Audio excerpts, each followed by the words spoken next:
First words of the stream is chalky milk. Listen, there are far worse ways the stream could have started than chalky milk. You know, fair point. We could have started with what happens when he doesn't have lactose-free chocolate milk. The demons!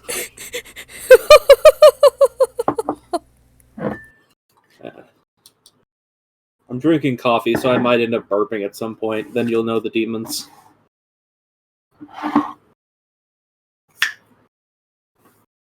Just extra sound effects. You can blame it on the weather. Yeah. Excuse me. And so it begins. Yeah, I don't know why my burps sound like that.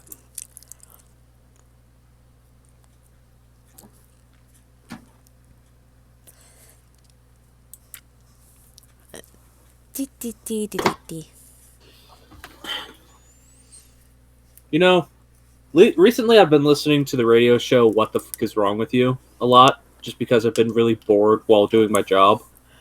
Been getting caught up? I've listened to the last year of podcasts from them. Oh, wow. Each episode's only like 30 minutes long. And they only do it once a week. When you have 6 to 8 hour work shifts, it's pretty easy to get caught up on that type of stuff. Fair enough. But yeah, just listening to that and also experiencing the what the fuck is wrong with you stuff in my everyday life just makes me want to do a podcast of that nature someday. What's it about? What the fuck is wrong with you? It's a podcast about basically retelling the previous week, sometimes further's, events of people just being awful or insane or just outright weird in the world. A lot of Florida stories, a lot of naked crazy. Or stuff like man arrested for riding manatee. Yeah, shit like that. Florida man arrested. Yes, Florida Man is a cryptid that I feel is largely in part popularized by that podcast. And they also have kitties because the hosts, they both have kitty cats, so you get lots of cute... If you're watching the video form of it, there is lots of cute kitty footage that can pop up. Yeah. The main host, because he does a whole radio show every Monday night that What the Fuck Is Wrong With You is just a part of it. He has this flame point ragdoll cat named Grady. And then his co-host, Tara, she's got 2 tabbies, a ginger boy cat, and a new one who is a feral they're trying to socialize, currently living in their spare bathroom.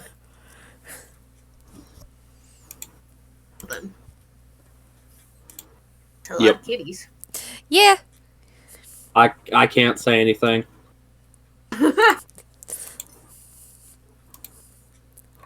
a cat cafe that opened like, I don't know, 10 minutes from my place. And I learned about it like 2 weeks before quarantine. So I never got the chance to go. Yeah, no, Super sad. I think there's also another place that's like 10 to like 20 to 30 minute walk from one of the train stops. So that's also a cat cafe, and I've been wanting to go, but again, quarantine hit, could never get to see those kitties. Mm. The world will eventually calm down again and you can go see the kitties. But in the meantime, there is D&D to be played. Yes. Yes, there's the potentiality of virtual cats. Yes. Who knows? And cat people. Now I'm spooked. Which currently none of you are playing, I don't think. No. Technically. Anyway. I've seen enough Necopara. Oh, no. We don't speak of those evil words. Yeah, not here. I mean, it's not even the worst one, dude. I know, but It's bad enough. Yeah, what Miss said. Anyway, shall all of us players introduce ourselves? Sure. Starting from the top with me, I guess. Ye. Hello, everybody. I'm Armored Hunter, and it's nice to be playing on Thursdays again. Kind of miss this. And yeah, I've got nothing else to say. I'm a boring person. Oh, come on. On to you. Hey everybody, I'm Danny Boop, the nervous wreck streamer that I'm sure you all are used to by this point if you do actually watch these streams or the VODs when I put them on YouTube. And if so, thank you for doing so. That makes me feel better. Yes. I am Methoja. He's the man of few words and even guess fewer I'm next. happy moments. Oof. One of these days, I'll get him to be happy. So you're just basically Oscar the Grouch?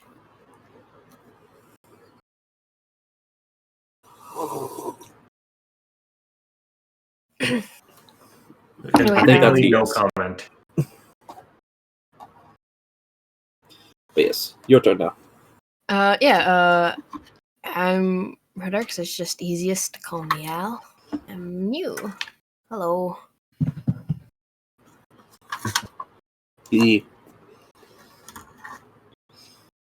So, yes. Alright then. Make sure all my junk is in order. Spent too long drinking coffee. Now I need to make sure I'm actually ready. Yeah, I'm ready enough. It'll work. That's always a reassuring thing to hear your DM say, isn't it? It's fine. Well, yes.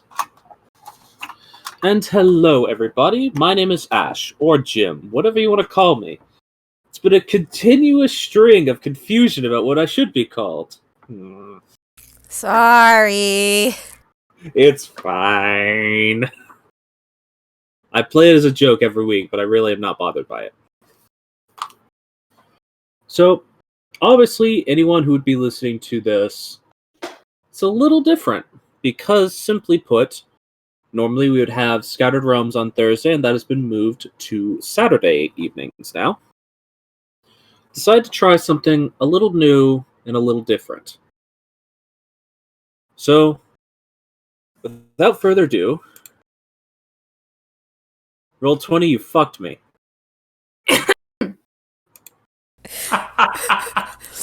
Well then. All of my audio tracks are missing. Oh no! They're Oh, not like open and splayed all over the place like would normally happen. They're just not in the game. well, while you fix and that, thus I we- just realized I forgot to do the link bomb, so let me get that going real fast. Talk about a premonition for this campaign. Oof. What was that, Armored? Talk about a premonition for this campaign. What's your premonition? The fact that we start and immediately things are going wrong. Hey! Because we haven't been playing on Thursdays in a while. I know, I'm just making a joke. Writing world, we call this foreshadowing. Okay, I just That's a lot of shadows. I made a link real fast, so I'm link bombing right now. Alright. They're all in the forefront. You gonna work now?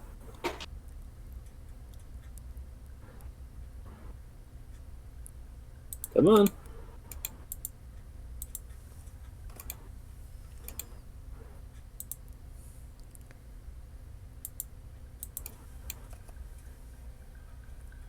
Okay, it started working now. I hear music. Good. Welcome to Project Ada. Some of you might be wondering, what is Project Ada? Simply put, it is a modernistic take on a mashup of genres. Fantasy, aspects of steampunk, with our own modern times mixed in. Following the story of a newly assigned group of individuals to the Ada Project, the Anomalous Defense Agency. They are tasked with one simple goal, and that is keep the peace from the things that go bump in the night.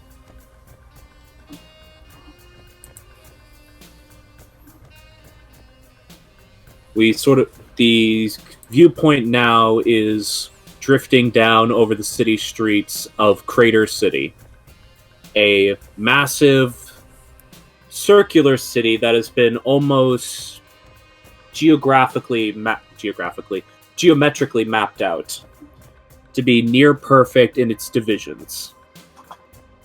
Each of the respective countries that now make it up getting about 1/3 of the city to itself, save for what is known as the Central Strips or the Central District. A sort of nuclear symbol-esque shaped area of land where these drastically different cultures intermingle in ways that no one can really plan for. And it's simply for that fact, this strange treaty, that the Ada Project needs to exist. The camera drifts further down now to a singular building in the westward side of the Central District, currently set on the border between the Fey Dominion and the Nation of Men. This is the Ada Agency 04. The camera zooms inside to a waiting room with several interesting individuals now set about it. A couple we may learn soon, but a few we should get to know better. Armored, if you would just give us an idea for what people see as the camera sort of smash cuts past your character. What they see in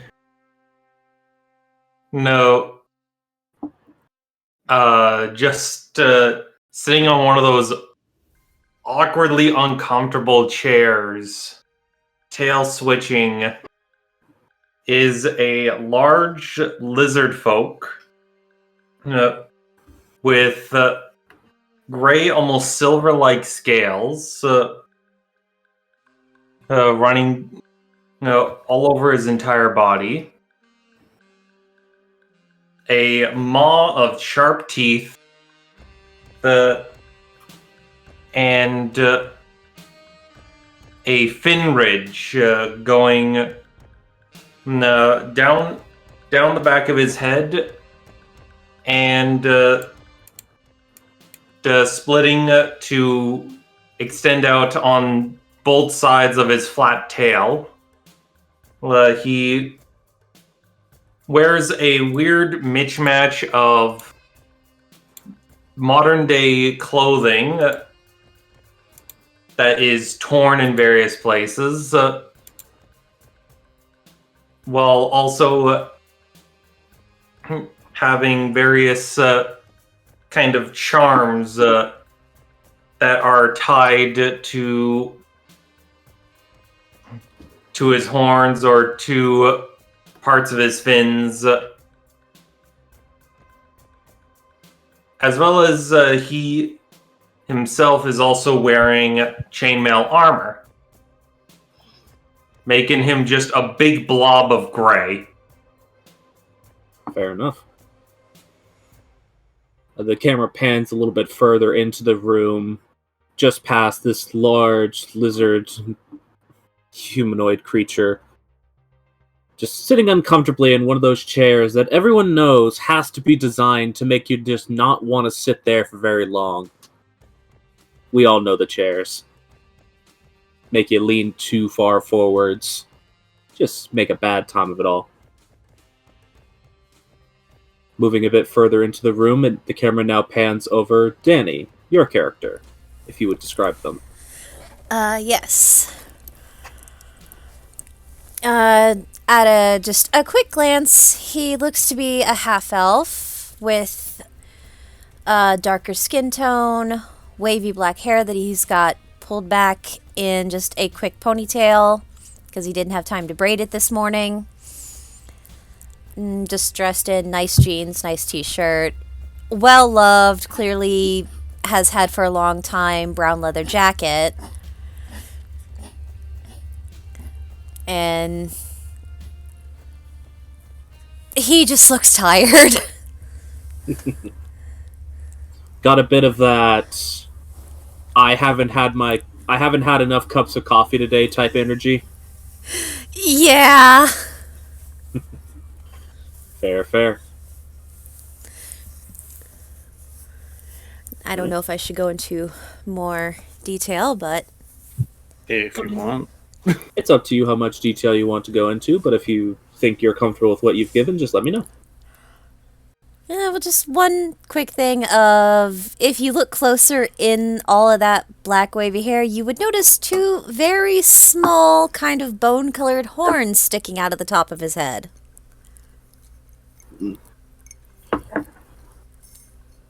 Not an uncommon thing. Some in this day of age, the infernal heritage has dwindled. Still present, always present, but it's very subtle, Some more Very so well. than others. of course. The camera continues to pan around the room, switching to the other side of the waiting room, as it now hovers over Mythosia, your character. So immediately obvious, much like armored characters, that this individual is not the usual human-shaped humanoid, as he is a leonin, a lion. His hair, a mane, not quite the impressive of a full-grown adult, but getting there. Clad in chainmail that is weaving through lines and flowers. To one side, he wears a warhammer. Across his back is a shield. In his hands, he is currently whittling at something, seemingly anxiously as he's waiting, almost using it to while away the time and take his mind off presumably his worries, or maybe he's just Fair enough. Everyone needs to have something. Many people need to have something to do with their hands while they just wait, so not too surprising that he would need something to do. Mhm. And then the camera finally comes to rest on Al, your character. Sitting there, you would find a creature closer to humanoid, but not quite. A little bit taller than your average, and a skin tone wildly different, more common with the Dalkin type. His face is very dark, midnight blue. However, only half of it. For along his face, there's a line. Of it is dark midnight blue, and the other one is a more grayish, lighter blue, closer to the color of a murky ocean. This fellow is rather dressed, but on closer inspection, you'd notice that their fingernails are never quite clean, and rather rough fingertips.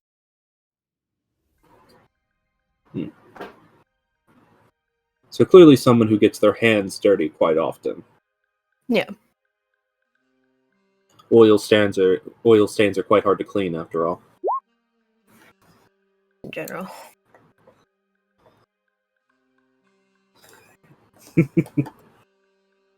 Well, one of the lizard folk in the room just starts chewing on a chair, as he is wont to do.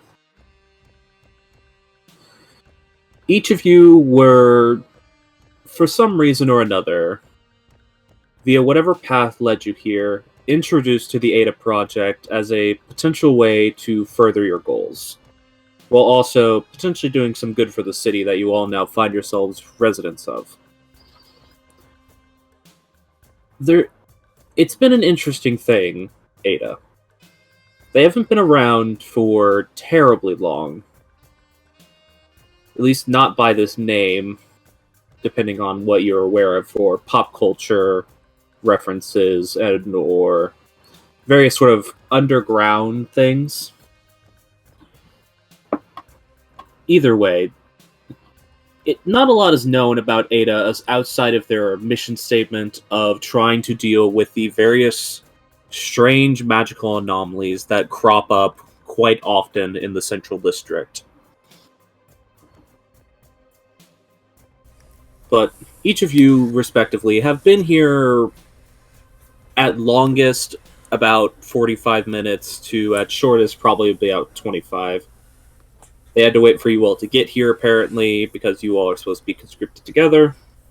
And then, for some reason, anyone who's been in an office building of any sort knows, paperwork takes a long time. An annoyingly long time, in fact. Mm-hmm.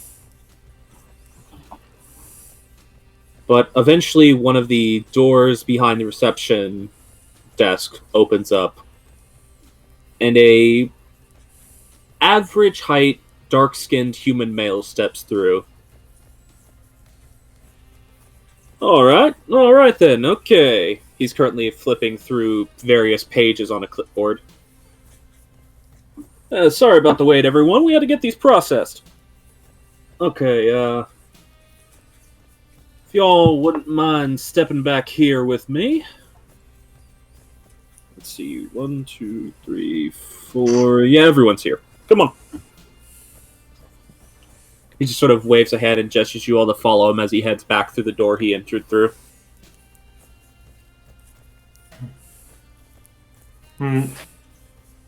Kogum will... The moment he was being addressed,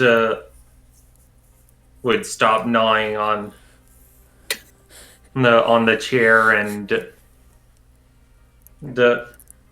when, as instructed, he's going to get up and follow the man. Right then. And Kovgum, this is actually a man you've seen before, but you've never caught his name. He seems to be generally the person responsible for introducing new recruits. Alright? Does everyone else also follow? Yep. Right? It's like a thing that might be noticed about my guy when he gets up, because he's being lazy about it today. He untucks from the back of his jacket on his own a tail that has a slight forked end to it. Fair enough. Alrighty then. I have got a list of names here, though I'm not quite sure who they all are supposed to go from, and pardon me, but not great at figuring out how these are pronounced just from the spellings. I know you're Kovgum. Heard you talked about around the force.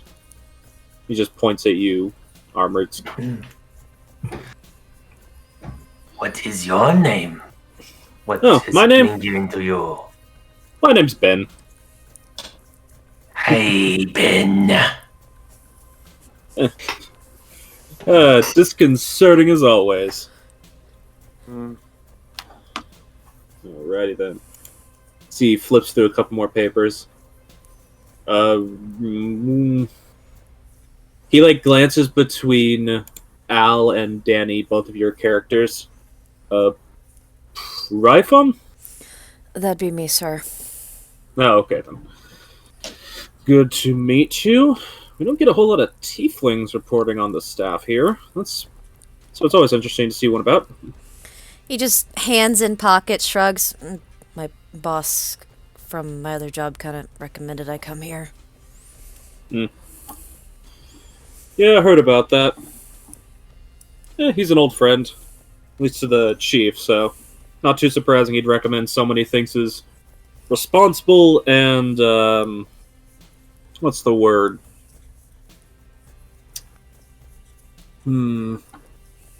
I'd say gullible, but I think that the political word for it would be heroic enough. I'm joking. Alrighty then. Aliu? Present. Is that how you would be pronounce me. it? Yes, that is Oh. me. It's my pleasure to meet you, Ben. My pleasure to meet you as well. Sorry, I was just making sure. We gotta be working together, so I want to make sure I got your names right. Quite alright. Alrighty then. And that must mean that you are Zadi. Mm-hmm. That'd be me, yeah. Okay then. He just sort of like looks between you all, make sure that the files are on point. Okay. It says you're all here on recommendation, which not really uncommon here. Most people who end up working at Ada are here on recommendation from other noteworthy people. You'll find a whole lot of people wanting to get into this type of work just on their whims. Alright then.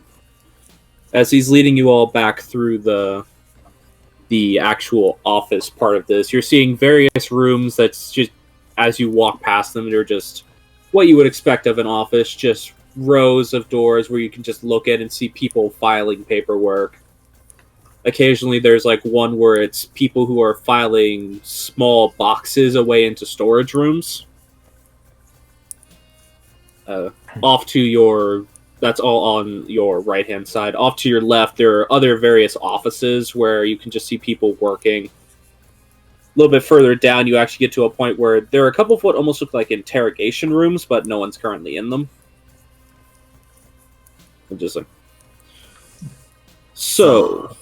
We What's have that to called? work together. Yes.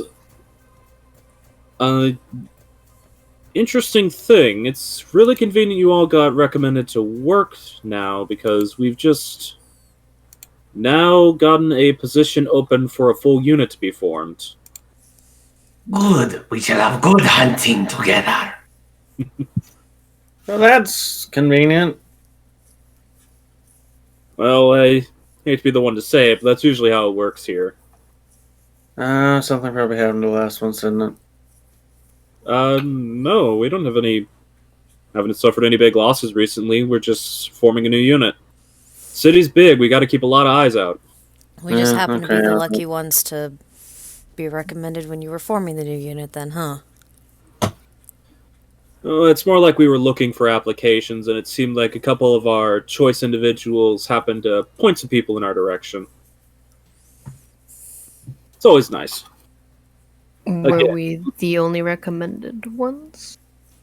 Not the only, but you're the ones who are currently being inspected, reviewed, and put on for probation and testing right now.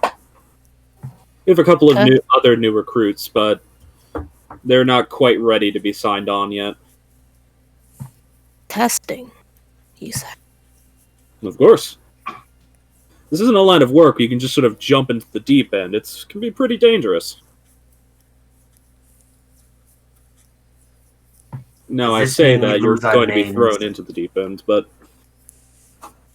What was that, Govgum? Does this mean we lose our names? No? Okay. He like taps his chin, trying to think about why you would assume you'd lose your name. Are you referring to a nickname? Do you think we need nicknames?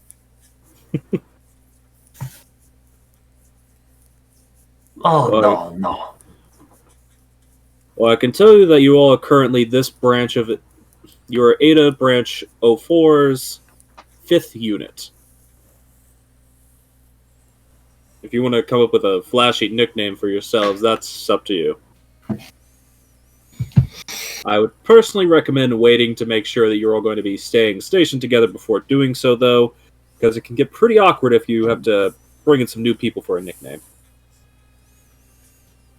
He sort of like shrugs in a kind of knowing way.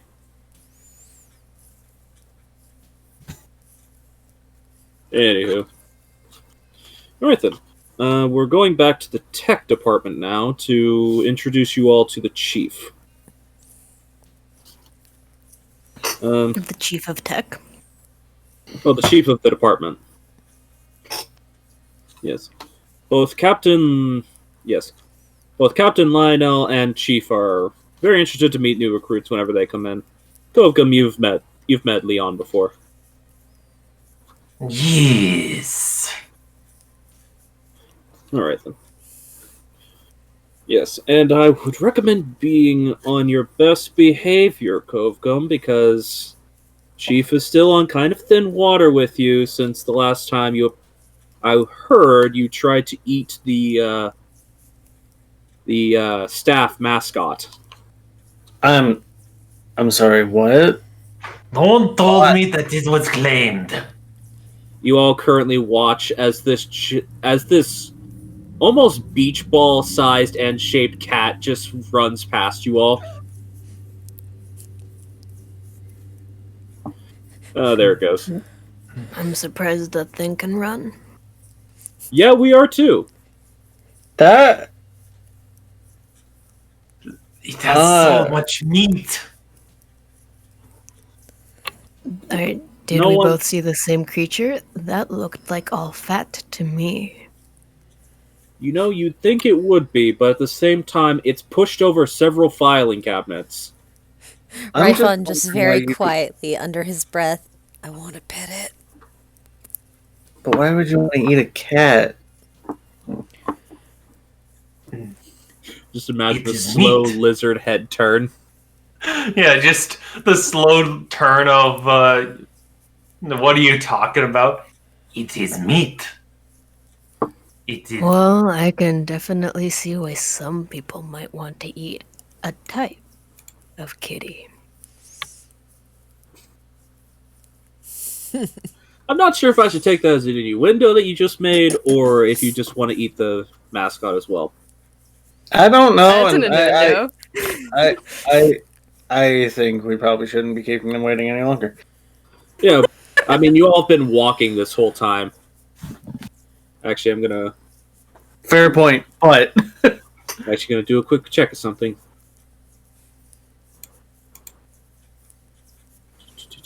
Oh boy. DMCA.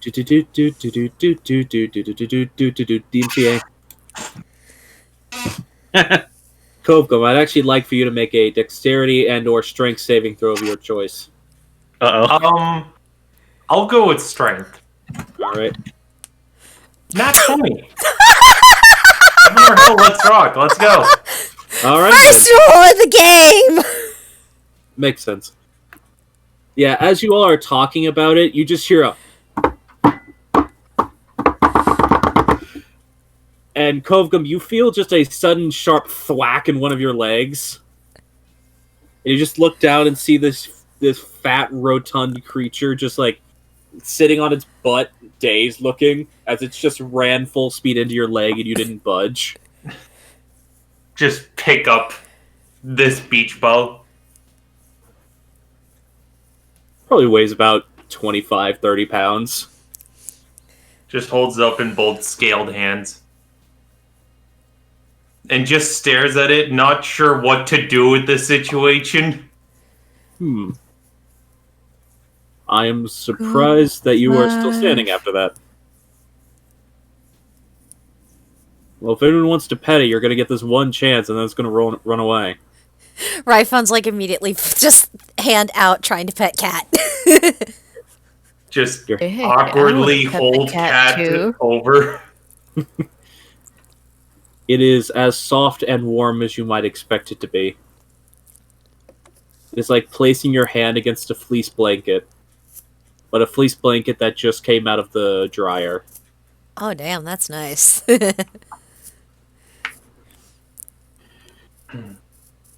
Yeah. It allows this for about 10 seconds before regaining its awareness and then sprinting out of your arms, Kogum. That's unfortunate. It is not often that a hunter tries to tackle such a large size difference of prey. I mean, he doesn't have that few less pounds on you. Fair. Besides, you've been around the city for a little while, Kogum. I think you've learned by now that cats put up a fight, no matter the size of the thing against them. That they do. They are very wily. Yep.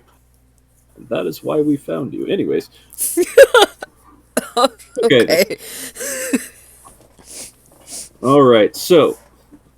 And at this point, you all have gotten towards the back of the building where there is actually an elevator. Alright, we are heading down to basement floor 1, Tech Division. If any of you have sensitive ears, I recommend plugging them because it can get a bit loud down here. You watch as he just punches in a quick code into the elevator shaft, which, unlike how you would expect a normal elevator to have a actual just like keypad with the level buttons on it, this one just has sort of like a numpad where he types in a specific code, and that seems to lock in the floor you're going to. Don't worry, whenever we get you all properly assigned with your equipment, you'll get a small pamphlet. It's got all of the key codes in it.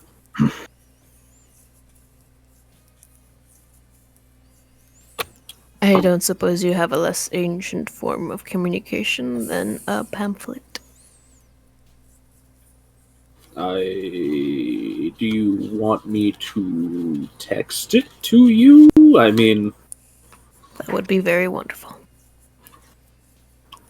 I'm just wondering, why don't we just use stairs? Because this stops random people from that would be insane enough to try to break in here from being able to get between the different floors.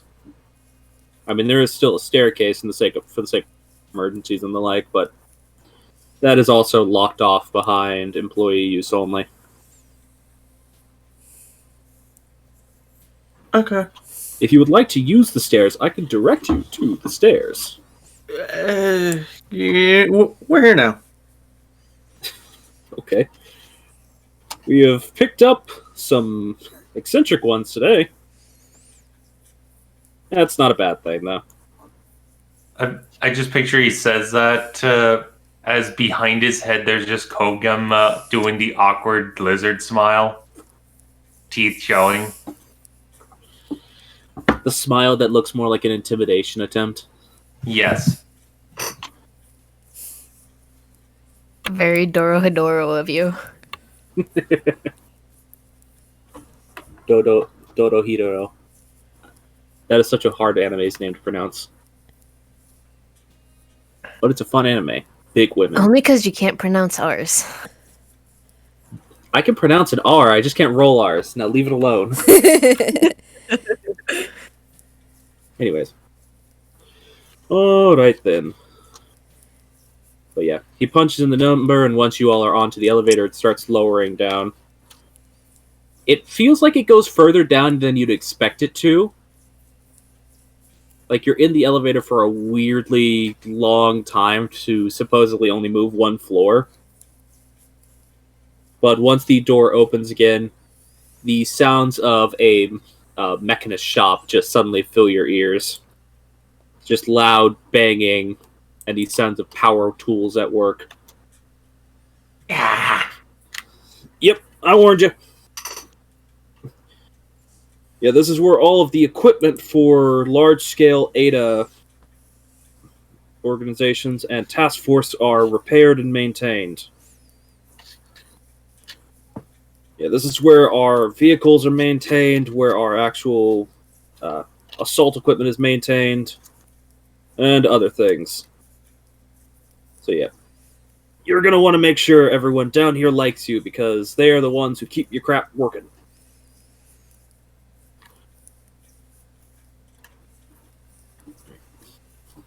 Does anyone have any questions about your surroundings as he just starts leading you through this area now? Why do the places that work with the noisy horses make even more noise? Particular way to ask it, I suppose, but that's because noisy horses don't like it when you work on them. They like to Noisy complain and horses. whinny. He sort of Like- looks at you, Al, and just shrugs. It's like trying to explain it in a way he understands. I'm assuming he's talking about cars. That's what I'm assuming as well. Yes, that is the one. That's the one. Don't remember that. Cars. Yeah. Govgum's from out of town.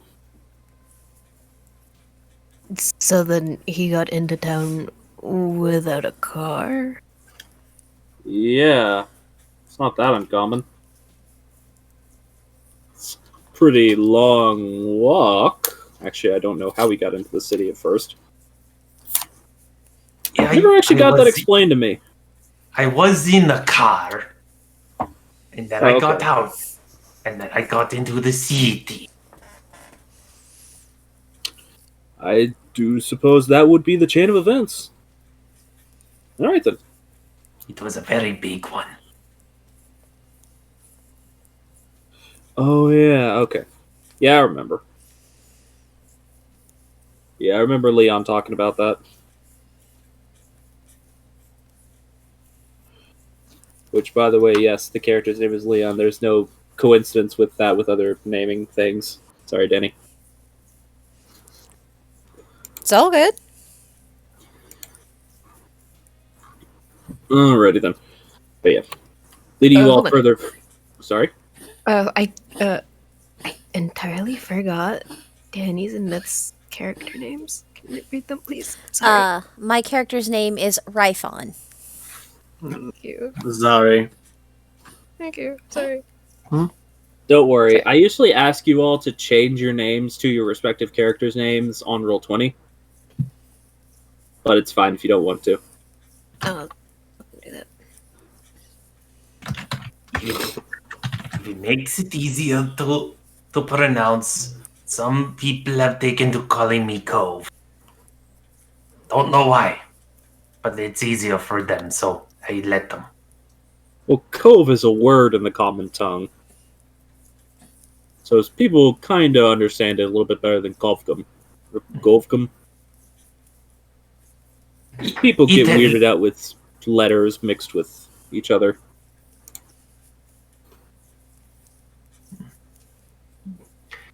Right then. Yeah. Leading you all further forwards. Eventually, you all stop at a door leading towards what appears to be a hangar of some sort. You can see several bright flashing lights coming from inside of it. Alright. If y'all would like to step in, the chief and Leon are in there waiting for you. Yes. All right. Okay. Does everyone step inside? Yes. As you all step inside, you are greeted with a large, what almost appears to be a command center. Like if you want to try to picture like a ship's command center where it has the various screens scattered about all over the place, and a large central device that is suspended in the middle of the room. It appears to be several concentric circles that grow larger and larger as they reach outwards from the central point, that appear to be rotating out of sequence with each other and projecting a almost holographic image in the center of them. It's a very strange, like, hollow network of what almost appears to be city streets. Currently looking over this device, you can see two individuals. One, a large, dark-skinned man that has this sort of deep crimson hair cut close to his head. Kovgum, you know this to be Leon Altern. Mm-hmm.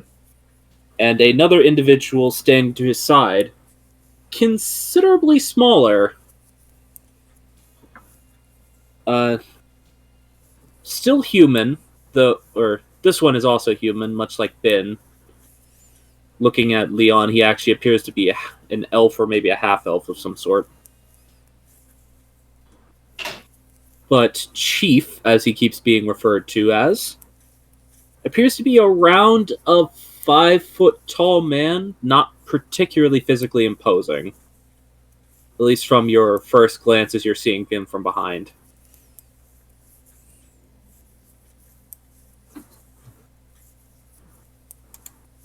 Yeah. They both appear to just be discussing something almost under breath while looking over this device in the center of the room. And there is a duck off to the corner. Sorry, I was trying to mute in time. It's fine. There's just the unexplainable but constantly present duck. I want to hunt it so. Is Captain Boy all right? Yeah, he's just having a coughing fit. Okay. Al, just so you know, that's Danny's dog. He do a cough because he's an old man. Mm-hmm. And behold. Mm-hmm. But yeah, neither of them appear to have noticed your entrance yet over the humming, almost heartbeat-like sound that the machine in front of them is giving off.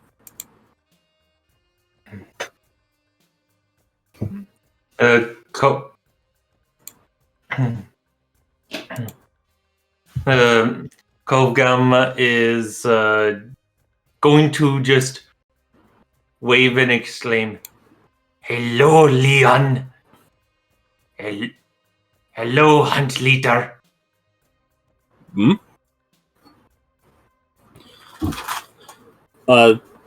Leon, the large half-elf man, turns back towards you first. Oh, Govgum. Looks like funny I've been processed. Step forward.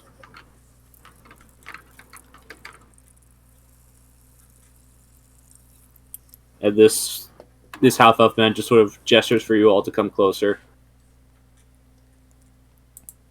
Oh, you just kind of take us a step.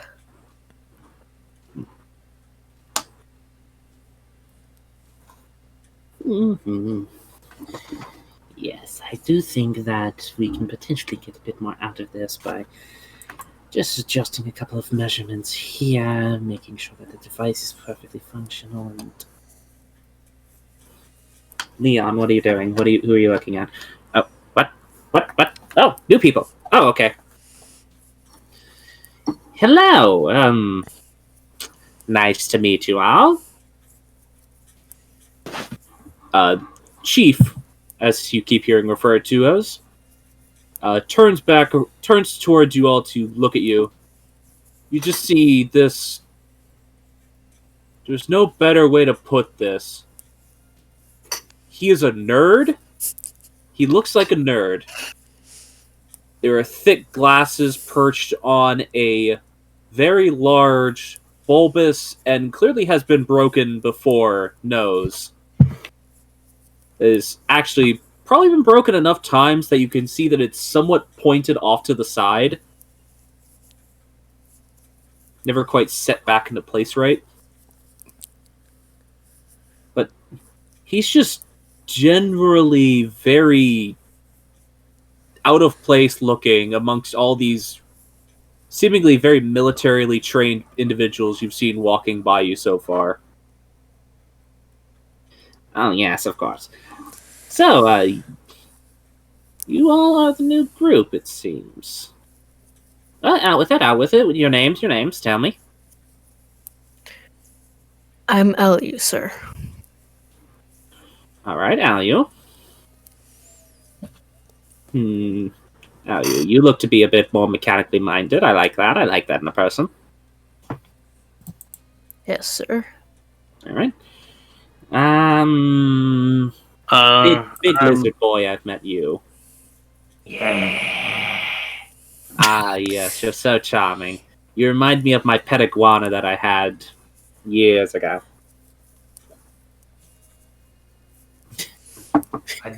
Sorry, just like looking at Kovgum and just.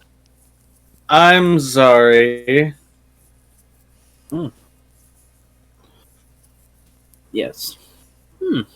Little out of place, aren't you? You can get a whole lot of Leonin. Yeah, I'm aware. Well, there's nothing wrong with that. I'm just saying, it just... Actually, I don't really know what I'm saying. It just seems out of place. Nothing wrong with that, though, like I said. And you I actually recognize. You're Ryphon, right? Yeah. Yes, Quincy has told me a lot about you. I do enjoy that man and his company. He has served me quite a fine drink or two on a particularly bad night. He's just blushing in embarrassment because he's just like, oh god, my boss is... Why does he talk me up so much? He's a great judge of character, so if he recommends you, I'm certainly not going to turn you away. Fair enough. Okay, then. Interesting. Ben, if you would please come in. I know you're standing out there. Bring me the paperwork, why don't you? Right. Ben just sort of shuffles in and just hands him the papers before trying to slowly scoot away. Like, the guy who doesn't want to have the responsibility and clearly does not really want to be with the high-ranking members of the group. Just like, further away I can be from important stuff, the better. Mood. Alright, so you all are going to be Unit 5. Alright, well, I'm sure you're all plenty curious as to why we're assembling a new unit at this particular time and why you've all been sort of recommended to join our ranks. Yeah. Yeah, a little insight would be nice. I love the enthusiasm. He sort of rolls his eyes. Sorry. It's fine. As I understand it, you all should have a at least base-wise understanding of what we do here at Ado. Is that correct? I'm aware of the concept. You hunt a lot of new prey. Not incorrect. Actually, I'm kind of curious. What is all of your current perception of what Ada is? Oh, can I go first? Sure, why not, big boy? You are surveyors who seek out new types of prey and then send out hunters to hunt them down and collect what resources you can. Alright, not terribly far off. How about you, Ryphon? Just from what I know is basically... This Slang term I've heard is just you guys take care of what goes bump in the night. Again, it's a bit of a, I would say an anachronism, but it's true. It's just a bit more friendly for the public, I guess. Makes it easier to understand. Zadi, what do you think? I mean, far as I'm aware, you guys take care of weird things that happen that shouldn't. All right. And Alu? This is a rather advanced institution, specifically for the sake of capturing and potentially, hopefully, researching entities that shouldn't quite be here. All right, then. You seem to have the most on-the-money sort of analyzation of what we do here as everyone. I guess Kovgum is also pretty on point, but has his own understanding of how things work here. I think he just wants to eat whatever things we find. Well, he's a lizard folk, so. If it has meat, I wouldn't be opposed.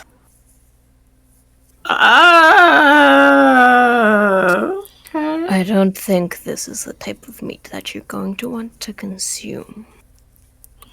Well, you say that. We have, in fact, gotten in a hunk of fine eastern beef that apparently always regrows itself. It never rots and it constantly regenerates. It's the most bizarre thing.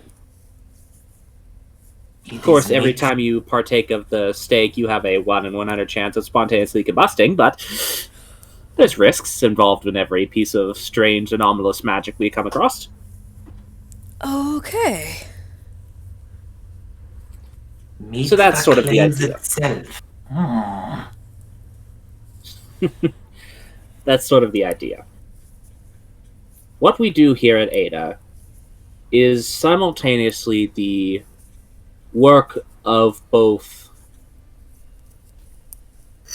akin to a police force, though we do have our actual police force that's more in line with keeping the peace. We try to keep the peace from things that are outside of the norm. Magical forces that sort of crop up from nowhere create these things we like to refer to as anomalies. They are strange, aberrant magics that do not work the same way that our current understanding of magic functions. In fact, we have one behind us right now. And he sort of gestures back towards the large device behind him. This is what we refer to as the radar. We would love to have a more fluffy and anachronistic name for it, but it does its job. It does exactly what you think it does. It is a device which allows us to, on occasion, my audio cut out for a second. It's a device that allows us to, on occasion, actually find these anomalies as they appear, as opposed to when they are reported. The unfortunate thing is, because it's an anomaly, it's incredibly unreliable for how its magic works. Sorry. My audio is acting up. And I will occasionally allow you to fuck. Kinda sounds like Tinder.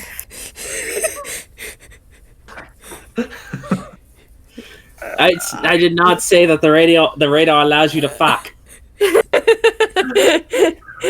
I said it No, allows you said to to find. occasionally. I said find, not fuck. Oh my god. Guys, come on.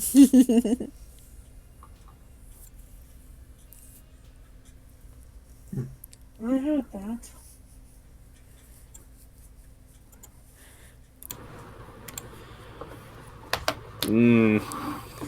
Fickle device. I'm sorry. Was that? Hmm? Did anyone else hear?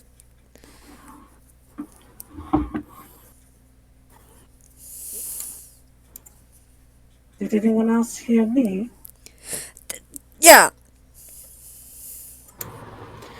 Okay. Well, that shows you all are compatible. At least that's good for the future. Oh, it talk. Okay. Well, yes. Haven't you had to deal with any sort of strange mystical items before? Huh? You know, the one that I had to deal with summoned a lot of hungry monsters. That wasn't fun. I think I prefer this one right now. Well, I can assure you I won't be summoning anything. I hope not. Anyways, yes, this is radar. Also, it does have a name. There's a sentience inside of it. That's part of why a lot of our sorts of items we deal with here in Ada have to be cataloged and controlled the way that requires our task force to be involved.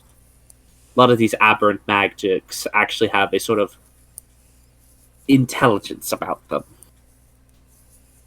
One that, on some occasions, if left unchecked, can wreak havoc if they can overtake a person.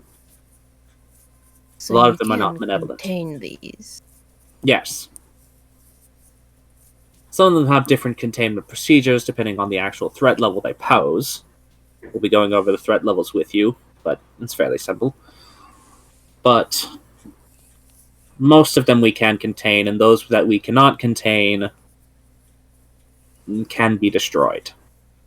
Though we try to avoid doing that at all costs, because there's a lot we can learn about magic through the study of these aberrant magics. How does it have a name if it does not have a body?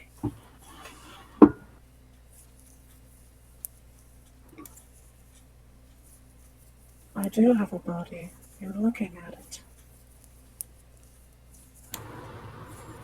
But you can't hunt with it.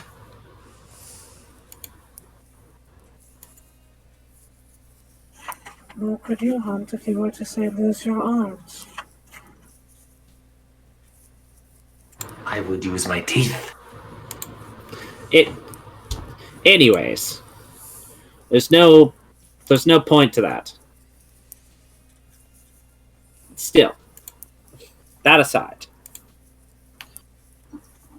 the reason why we've brought you all here today, because we need to form this new unit, is because the radar has actually produced a smaller division of itself that we will be giving to your unit as a way to facilitate the access and acquisition of these anomalous items.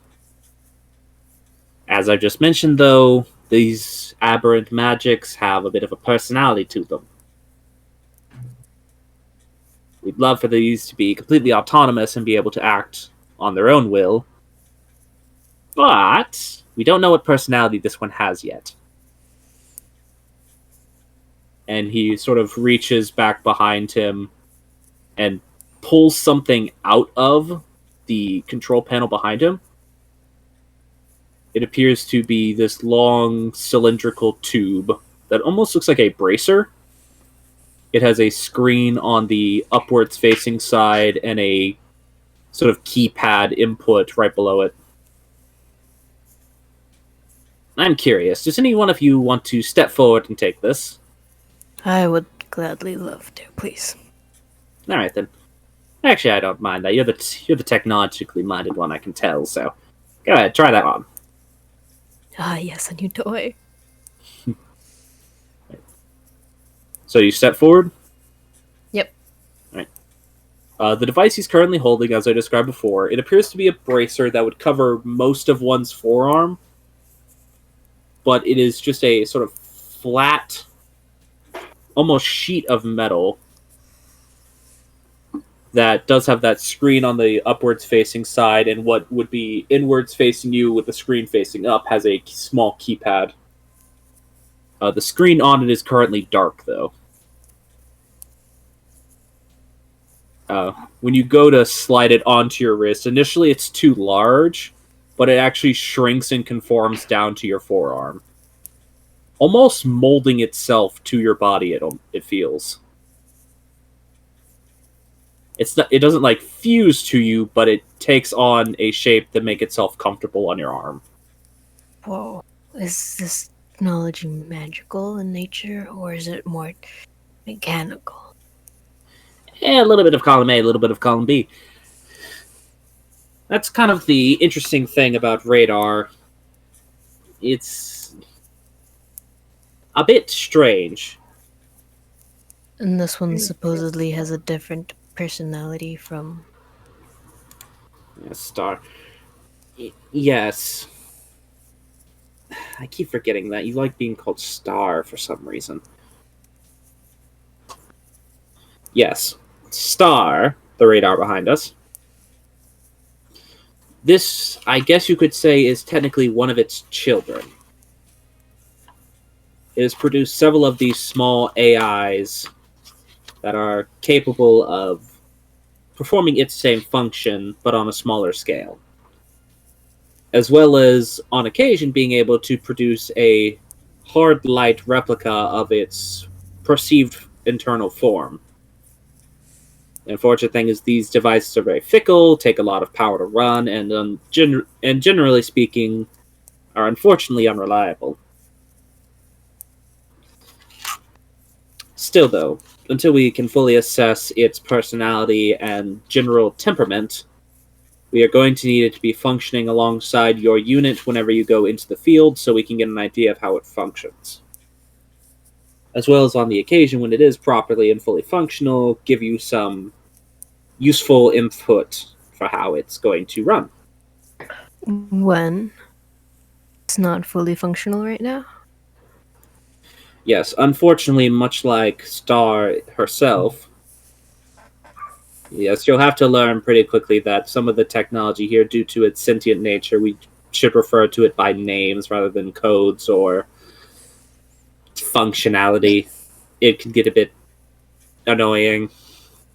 He gives they like a self-named? sidelong glance back towards the large rotating set of discs. And not being so mouthy now. Anyways, sorry, what was that? Are these self-named? Generally. They have a personality about them, just like how you or I would have. I guess a bit like tieflings, even. They ascribe themselves a name based on their own perception of the world. Not all of us do that. I know. It's not as much of a thing in the vogue anymore, but it was a thing, and it's used to be a very important thing. I'm just trying to stay relative. No, I understand. It's just, some of us just, we have hippie moms who choose one for us to function as a middle name. Fair enough. Alright then. Wait, do you get names from birth? Fitting. Sorry?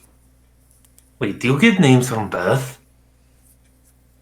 Yeah, Gokum, your people were a little different than ours, but generally speaking, a lot of humans and things like that do give names from birth, usually carrying on family lineages, much like Leon here. He's got to carry on the Altern family lineage. Yeah, he's proud of it, though, I guess. Not that he says much about it. But yes. I have more questions, but I'll wait till later.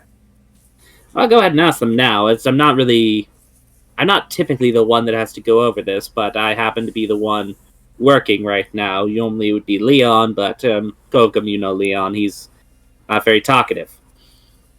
Yeah. You just watch as Chief's eyes just sort of like go between your guys' group and then back towards Leon, and then your guys' group, and then back towards Leon, and then your guys' group, then back towards Leon, just back and forth several times. Until finally Leon just goes, "That's right." He just gives you a "you see what I mean" type gesture. And Gogum fully knows this, as he probably inundated him with tons of questions to only get like 1 or 2 word answers. Yes. He gives you very short answers, but usually they make sense. As much as anything can make sense from your very removed perspective. Alright then. So, I might as well go over some of the basics of what you'll be dealing with while working here at Ada. The starting things are going to be the threat levels you'll be dealing with. So, anomalies that we'll be dealing with typically come in one of 3 threat levels, though there are 5 in total. You have Terra threat levels, and he actually walks over to a set of cubbies on one of the walls and starts pulling a couple of these boxes out. Terra threat levels are the things like that steak I told you about, or stuff like this.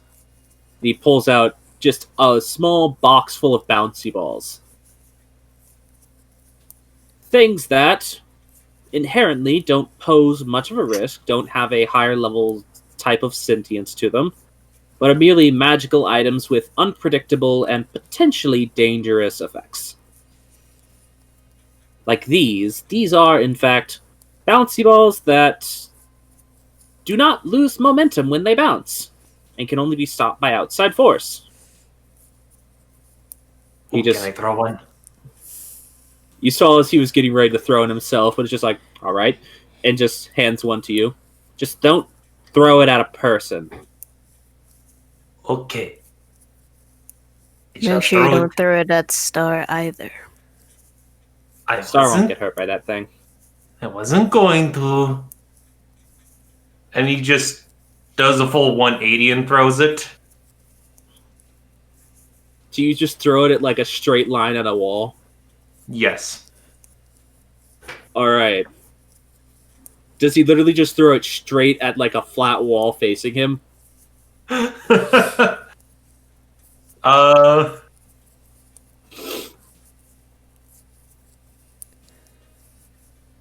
know what? I'm gonna say yes. Because he doesn't quite know how bouncy balls work. Alright, Kovgum throws it straight. Just make a strength check for me. Let's see how hard you throw it. 16. That's pretty hard. Pretty hard. What's Kovgum's AC? 18. Well, Alright. actually, he's not wearing the shield right now, so it'd be 16. Alright. Kovgum, you throw it at a wall straight ahead of you. You're like, okay, I've thrown like a skipping rock before, or bones. They like bounce and they like slow down and start losing momentum. But you throw it at the wall, and it just immediately flies straight back at you with the same velocity and beans you in the forehead for 1 point of bludgeoning damage. It just starts bouncing in different directions from the weird angle it just pings off your forehead. I imagine it hits him square in between the eyes, and he doesn't flinch.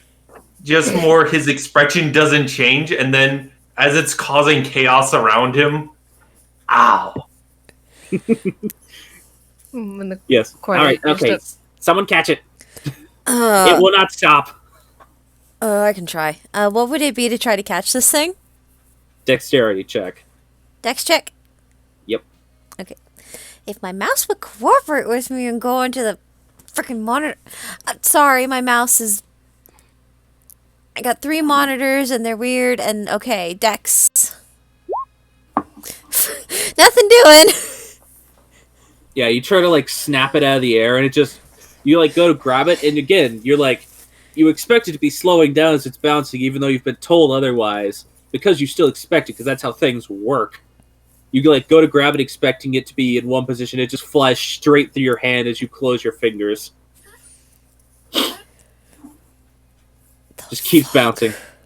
All right, okay. Someone fucking grab it. I want to get hit with that thing. I mean, I'll attempt to. All right, go ahead and make a dex check. Worse. Pretty much the exact same thing happens. The first time he's encountered one, so it's just like, ah! You've never seen a bouncy ball before, at least not like a rubber bouncy ball. Yeah, so he has no concept of, hey, this should be slowing down. I guess this is just what this does. Alright. This is very entertaining. Do you want to try to catch it as well, or are you just watching the mayhem? As I'm now, happy- like, the other people that were working in this room are, like, ducking out of the way as it flies past and pings off monitors. My character's just like curled over laughing his ass off. Can I try again? I was gonna say Kovgum will try. Alright, let Kovgum try, because it would come back around to him at this point, and then you can try again if he doesn't. Nope. Kovgum, you're just like, I got it! Snatch. You, like, try to bite it, and it flies between your teeth. I'm picturing more like it zips past him, and then he grabs out of the air. Oh. Like that Star Trek character. Okay. Alright, try again. 10. Yay, you got a 10. That's I a don't know DC if- to catch one of these things. Oh, thank God. 3 people couldn't roll for a 10. Hey, my modifier's only a 2. Hey, ours are 0 and -1. Yeah. Ryfon, you're just like, okay, I'm not quick enough to just snatch it. I'll get in front of it and just let it hit me and grab it before it can bounce away. Yeah. So you're like, you make sure that your jacket's in the way so it doesn't like just ping you directly in the chest, because apparently it hurt Kovgum when it hit him in the forehead. You don't want that. He's got like lizard face, so probably would hurt. Yeah. You pad your chest with your jacket, step in front of it, and before it can get away from you again, you like wrap your hands around it. And it's weird because you feel it like really rapidly bouncing between your hand and your chest. But as you like stop it there, it stops any of its momentum. My goodness, my cheeks are hurting from smiling. Okay. So as you can see, not super dangerous, But a fun weird. time. Yes, those are the Terra level threats. It was kind Stuff of a we fun can- brain teaser trying to figure out how to catch it. Yes. We have a whole box full of these things, because this was a anomaly that actually affected a production facility. And we had to recall about 2,000 of these balls, because they all got affected. Oh, jeez. We've Can destroyed most of them, but kept this small sample. Can I What? one? Just one. Not yet, because this is still an anomaly we're researching, so it's not supposed to leave the facility unless otherwise for a purpose. Could you imagine you get swarmed by a bunch of creatures and you throw that out and it sets it in all of them? Unless you're being swarmed by a bunch of small mosquitoes, I don't know what purpose this would serve. It would annoy the hell out of them. I'm guessing if I just gently put this back in the box, it'll be okay. There's a baseline amount of momentum that it needs to reach before it'll start bouncing like that. So just set it in there like a normal bouncy ball. Yeah. Okay. Yes, this was a problem. The amount of windows that had to be repaired after a whole production line of these were given out at a children's party festival was astronomical. Considering Ryfon's, status, could he do like a history check to see if maybe he had heard about that situation? Remind me. Okay, I'd have to look, but I don't know if either of his reasons for that are young enough for this to have been a thing. 13 and 16.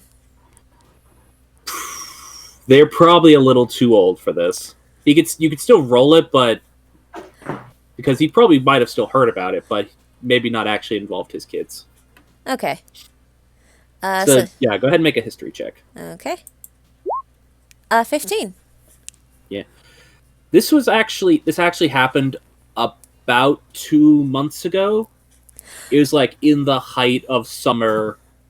There was like basically one of those outdoor like little inflatable like parade type festival things going on. And there's just a big old vat of these things that kids were allowed to grab one and just start throwing them around in what was essentially a padded room. And some of them got out.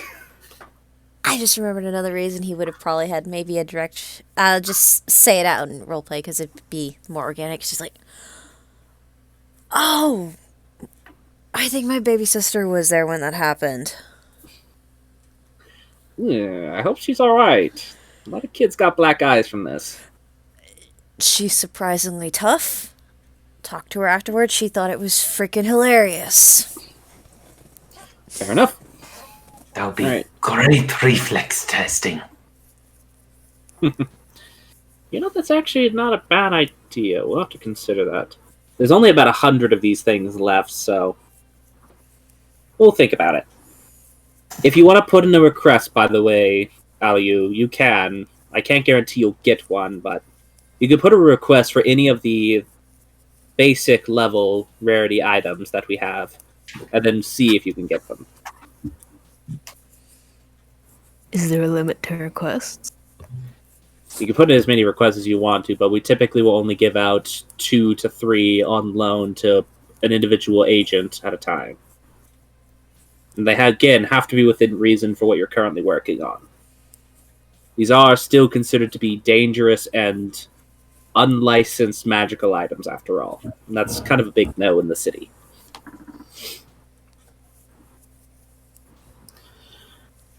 Alright then. After Terra level items, you have Stratos level items. Those are items that begin to have lower level sentience to them, to the point where they themselves do not have an intelligence about them, but they can affect the mood of the person who has them in their possession. I hate to ask call for this, but dog is whining to go outside, so could we just go ahead and take bio break here? Sure, we can do that. I'm sorry, if I don't take him out when he starts doing this, he's gonna pee in the house. That's fine. Alright, bio break, everyone. Sorry! It's fine! I'm just talking like a nerd and screeching all about the magical item rarities and dangerous levels I've developed for this game. Which I hope is at least a little interesting, because I know this is not your typical high-action start of a game you have for D&D. It's definitely interesting. Already making a lot of notes. Yeah. The See thing how good about my memory holds up for this. I'm gonna get some water. yeah, the thing that's going to have to be a thing with this, the fact that this is definitely still going to have high energy moments, but there's a lot of information you all need to know because you're literally working for an agency. Yeah, we're just starting out. Yeah, they're not just going to be like, oh, hey, here's a gun and a flash grenade, and go fight monsters. It's not that type of agency. Now, if you want a gun and a flash grenade, you can request them.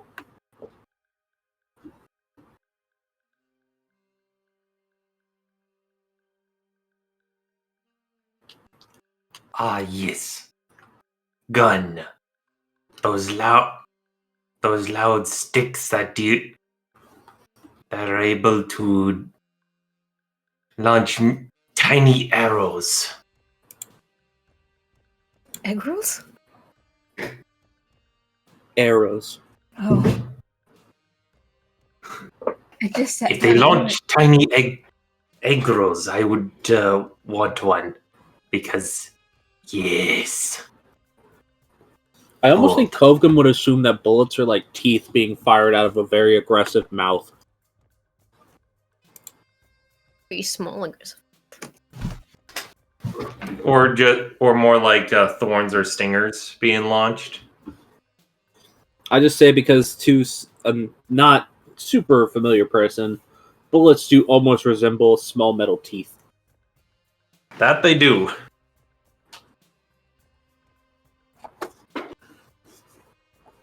All he knows is that they make loud noises, and then whatever they were pointed at ends up getting really hurt somehow. Yeah.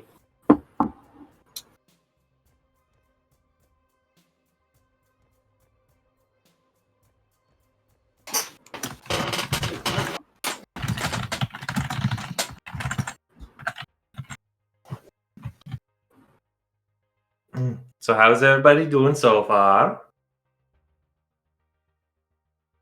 So far, so good.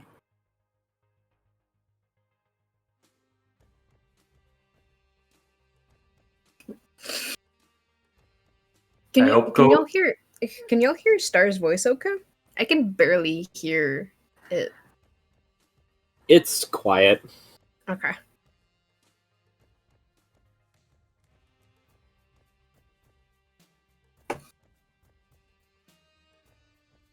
I hope Gogum hasn't been isn't already annoying. Nah, I'm just trying really hard to not inject myself into my character because there's been a lot of opportunities where I could have just said something that I would usually say. Which is fair.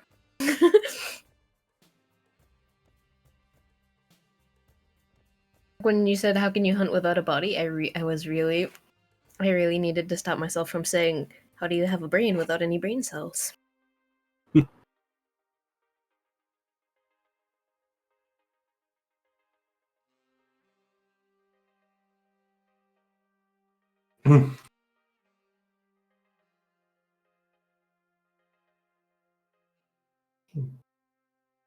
I mean, you're welcome to sit to Yeah, but it wouldn't be in character.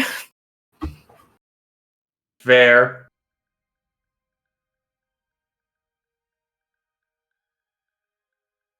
Although, what would his reaction to that be?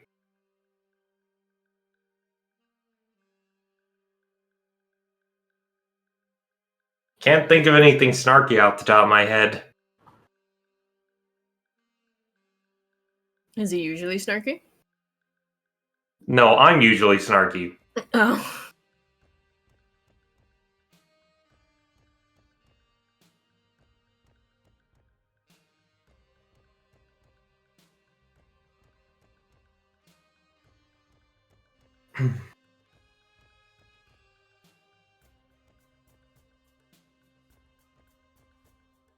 Would he even how would he even know what brain cells are? You would know what brains are. To be perfectly honest, no, he would not. Yeah. Brain cells. Do you keep brains in cells? When you kill things, do you collect their brains and keep them in special cages?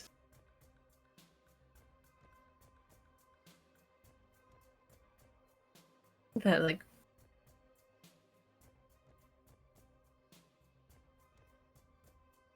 that's just a skeleton. Is a brain cell just a skeleton? You just asked me if a brain cell was a skeleton? A skull would, right?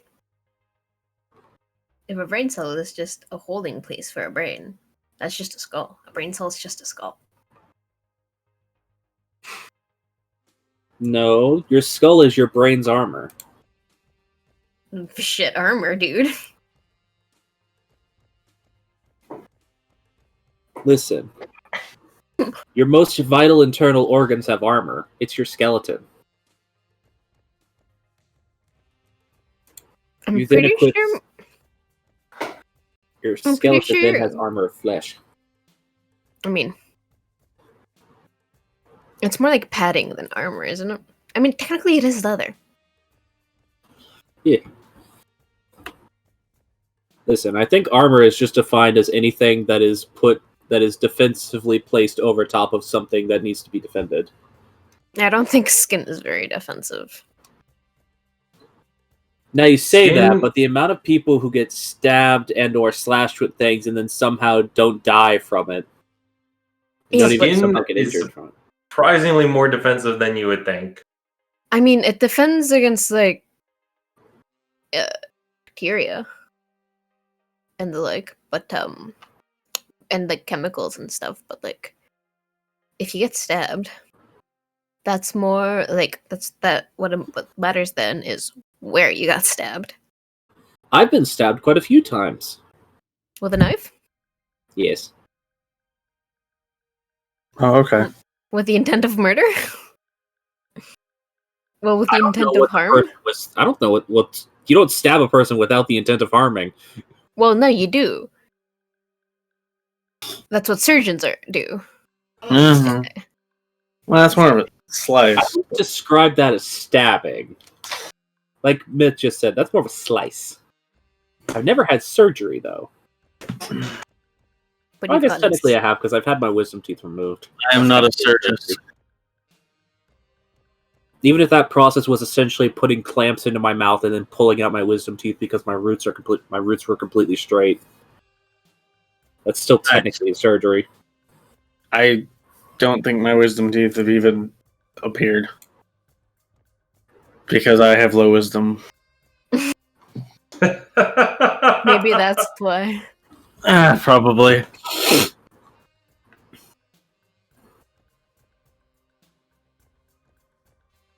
It's fine. We're still waiting for Danny. I think so, yeah. My wisdom teeth removed. There. I think I only needed one tooth removed. But if you remove the top one or the bottom one, you also need to remove the same tooth on the same side, or else they'll just keep growing until they reach the opposite gum. So they're like, okay, we're just gonna remove the wisdom teeth on this side. Get And them we'll all. remove. Yeah, there's like, oh, let's just remove all of them. And I'm like, what? But do we need to remove the other ones? Hey, you know what? Let's just remove it. You don't need the rest of your teeth. It's fine. Yeah, basically. Thing is fine. Give money, please. And I was like, okay, Give- well, at least I'll Give be us like money. Give money. Give money. Give us your money so that we can perform cosmetic surgery on you. Give us Okay. your money and also your teeth, and you get nothing. Well, You get lose. fucked teeth. Good day. Is wisdom teeth considered cosmetic? I I know because it can really depends mess on with how your big- life. It depends on how big your jaw is. I technically didn't need to have my wisdom teeth removed because my jaw is large enough that it wouldn't have been a problem. Like, I had enough space in my jaw to actually keep my wisdom teeth. But Right. because my brother was also getting his removed, my parents decided that we should just both get our teeth removed on the same day. Ah, screw that. Ow. Again, I was blessed with both a large enough jaw to house them and completely straight roots. So keep them or not, they were not a big deal. I just wanted to make sure I was completely knocked out. And then my mom was like, "No, just numb her." And I'm like, "No. You're not the one getting teeth ripped out. I want to be fully unconscious." I wish I had been unconscious when I had to get a root canal. Oh god. That's what Yeah, they did for me when I got my wisdom teeth removed. I was breathing in some stuff for 2 seconds, and then next thing I know, I was sitting in a chair in a different room. Anesthesia, hell of a drug. Really? It took you 2 seconds? Not that fast, but it was like 10 to 15 seconds. It took longer than 2 seconds, but you don't remember the entire process. Because pretty soon after you start inhaling those things, your brain shuts off. Yeah. I only got to like 18 or something. Anesthesia, hell of a drug. So good. We have an entire medical field devoted around people who are capable of getting you off anesthesia. Yep, because the complicated part is not putting them to sleep. That's the easy part. The complicated part is getting them to wake up again. Yeah, making sure you're not forever asleep. Also, some certain types of anesthesia make men proponent. It will make men a little bit more aggressive when they wake up. And I am not tugging out of my ass. My brother just wanted hugs. That's cute. Like That's really cute. he's a big burly sports and wrestling boy, and he just wanted hugs. Wait, what? He wanted hugs and to tell everyone around him that he loved them. What makes people more aggressive when they wake up? Anesthesia. Some anesthesia. Oh, that would be bad. Talking about Yeah. beef. Yeah, talking about beef. He just wanted to let everyone know that he loved them, that they were doing a great job, and that he wanted a hug. Oh, I don't think I was there for that. No, it was just me. It was me, Mom, and him. And I apparently didn't do anything when I woke up. I just stared at people. Oh, when wisdom teeth were removed is what you're talking about? Yeah. I was apparently very uninteresting. Because I would just look at you. Staring at you menacingly. I remember I was a mumbling mess. I in my brain I was just repeating, "Don't say anything. Don't say anything. Don't say anything." I haven't had to go under for the 3 wisdom teeth I've had to have removed. They numbed me up real good. No, I asked to be put under. No, thank you. I don't wanna. No. Unless it's absolutely necessary, I don't want to be put under. And I still have 1 more wisdom tooth to come out, and I don't want to be put under for getting that sucker yoinked. Yeah. The reason why I have such a high pain tolerance now is because I got a root canal without getting my mouth numbed properly. Ooh. Yeah. I now have such a ridiculously high pain tolerance because forever my brain will compare any sensation to when I had a drill stuck into my jawline when they had numbed the wrong section of teeth. Yikes! I'm good. Nothing. I don't recommend it. It is. I wanted to rip the arms of their chair off and might have actually bent them. Anyway, since we're all here, Is everyone ready to get back into it? Yeah, he's fine. Yeah. Alright then. Alrighty then. So, as I was saying, the Stratos level items, they have some level of sentience to them. Not quite to the extent that they actually have a personality and a mind about them, but more so to the extent that their inherent thoughts can begin to affect a person using them. He starts fishing around in the boxes behind him again. Again, we don't keep tons of these in our registry at any one time, since these ones are considered to be much more dangerous. But we have things like this.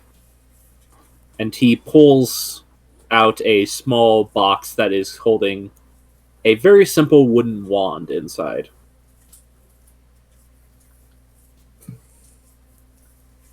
This one is technically a Stratos level item, but has been currently decommissioned to only having Terra level threat, simply because we refer to this as a Wand of Smiles. It artificially induces a state of euphoria and mania sort happiness in any individual who keeps it on their person for more than an hour.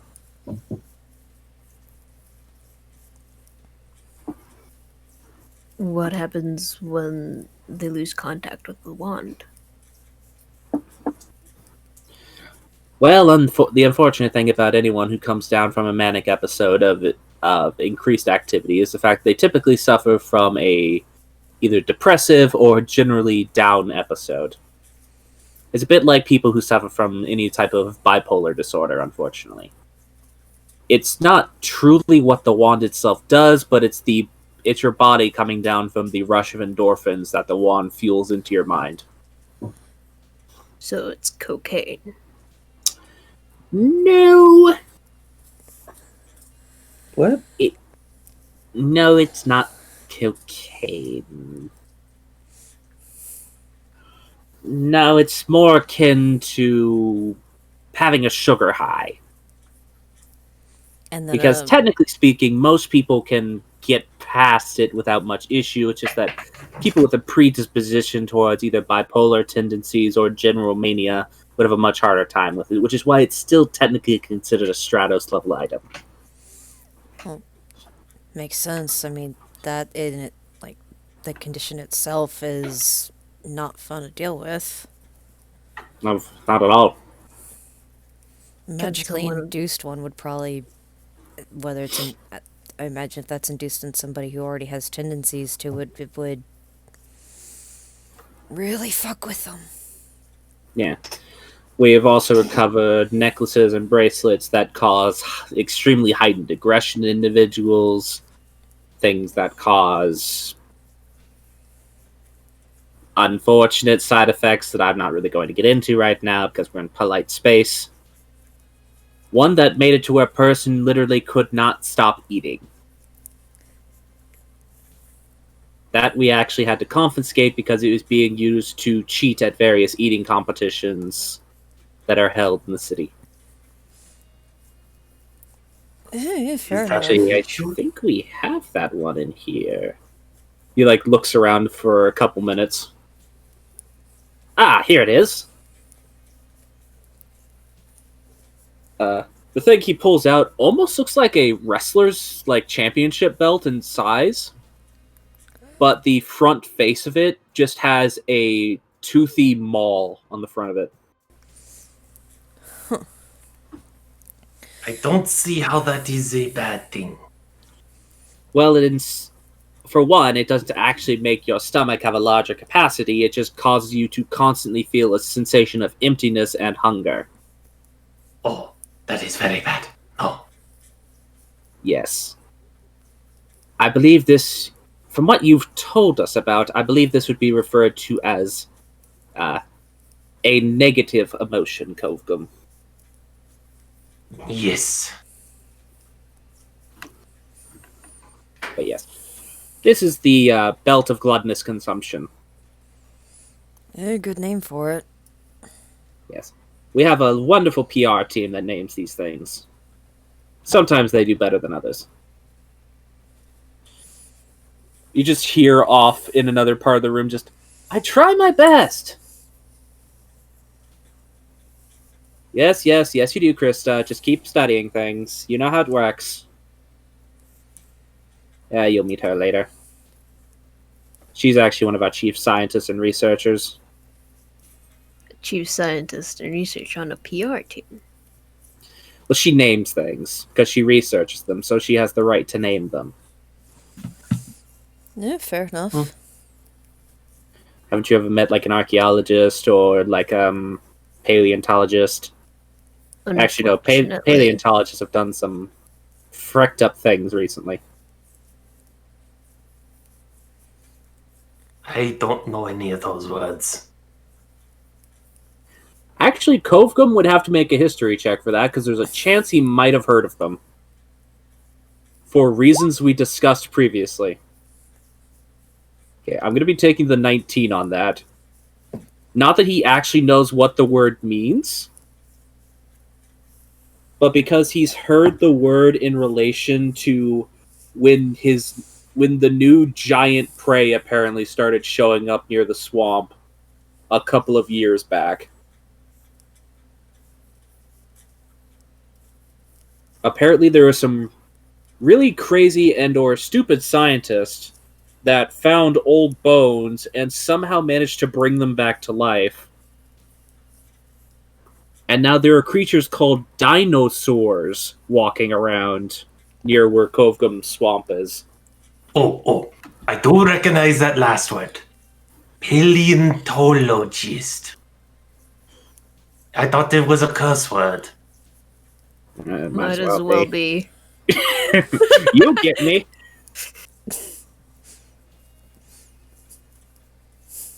Yes. They took advantage of an anomalous object and made dinosaurs alive again. You just see this far-off look overtake his eyes. Sounds It's like almost like we... they were too consumed in whether or not they could that they didn't stop to think if they should or not. You've seen the movie! You know why it's a bad idea!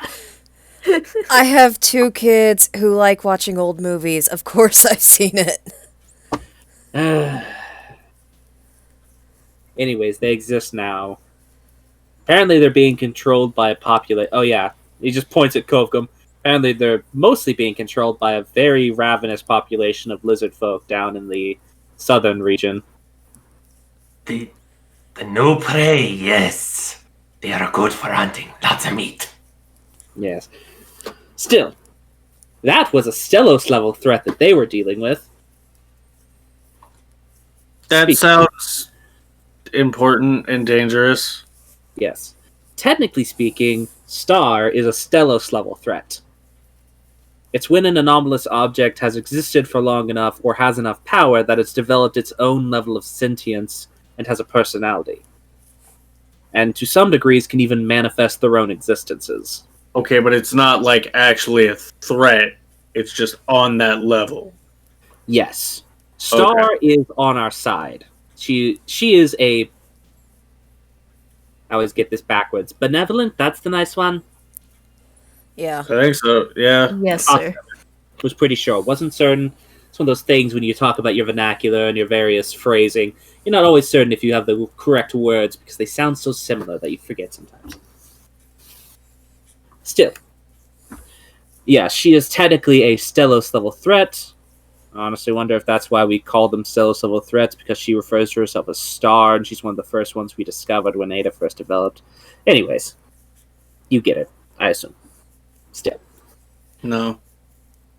That's fine. But yes, they're items that have that level of potential power to them, that they have a personality all of their own, can potentially create new anomalous objects, and in general are very hard to control. It is often their existence which leads to the final 2 threat levels, which are not our jurisdiction. Yeah, that's the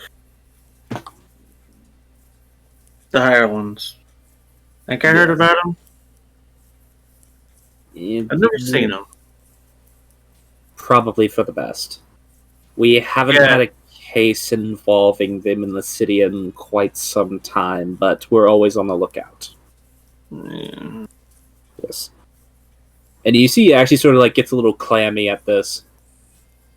What? Those are the risen and divine level threats. They typically persist around Stelos level powered objects that have gathered a sort of following about them. Sort of, I think, akin to a cult in nature. And through this, continue amassing more power until such a point that they can rise above their station. So it's like a really powerful thing that a lot of people think is really good. And so if enough people think it's good, it becomes more powerful. It's less them thinking it's... Well, I suppose in some degrees the belief system works in that way. Yeah, I mean, like cults. But it's also the simple fact that they also bring more anomalous objects to it so that that object can absorb their powers. Oh, that makes more sense. Okay. That reminds me of a weird incident of a group of people traveling to Ishkar Val with this shiny object. We killed them all, and then the object got lost in the swamp. It's probably for the best. Okay. Again, I hope that you all never have to deal with it. But I have to tell you about it anyways, because I'm a responsible enough chief of staff to not throw you all under the bus if one does suddenly show up. But yes, if there is ever an occasion where you believe that something of that nature is occurring, do not engage it. We That is- leave. You leave and you immediately contact us. And we will contact the Gas Protocol to deal with it. Everyone aside from... Well, technically the only person who could do this would be Ryfon, because he's the only one natively from the city. Okay. So Ryfon, go ahead and make a history check when he says gassed. Boop. 10. 10 either way. There's something about the name gas that like immediately like hits you, just like, I've heard that before, but I don't know where. But for some reason you don't remember it being good. I've heard that name before. I don't remember where, but just...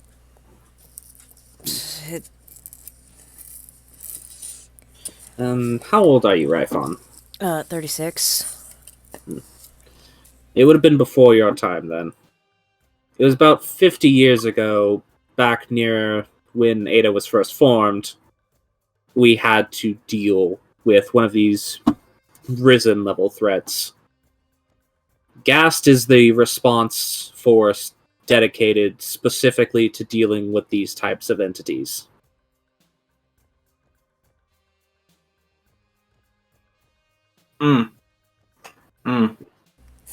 Well, maybe where I've heard of it was maybe my dad was talking about it and he didn't sound too happy about it. No, we shouldn't have been. They are... Listen.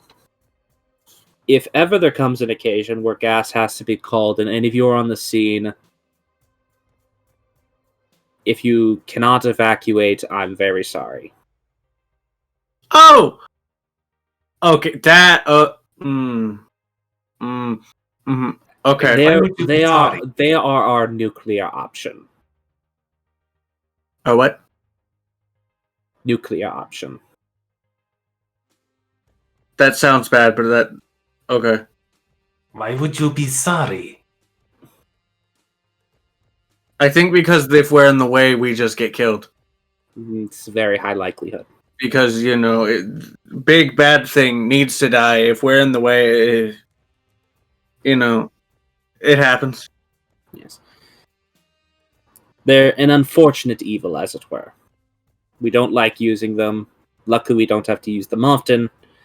But they will wipe off the face of this planet anything that stands between them and those threats. Huh. Again, it's been 50 years since we've had to really make use of them on a large scale.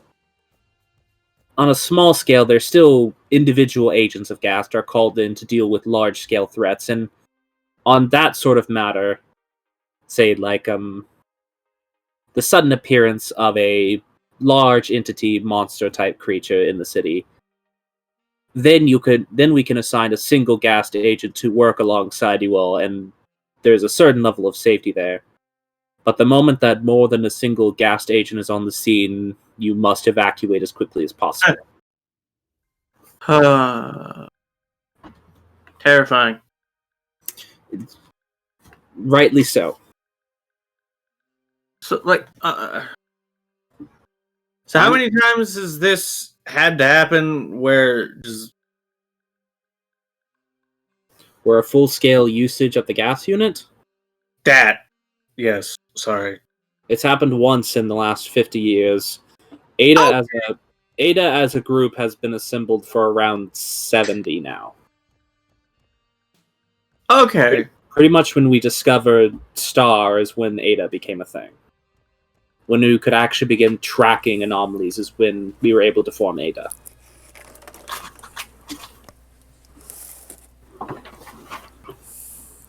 And for all of her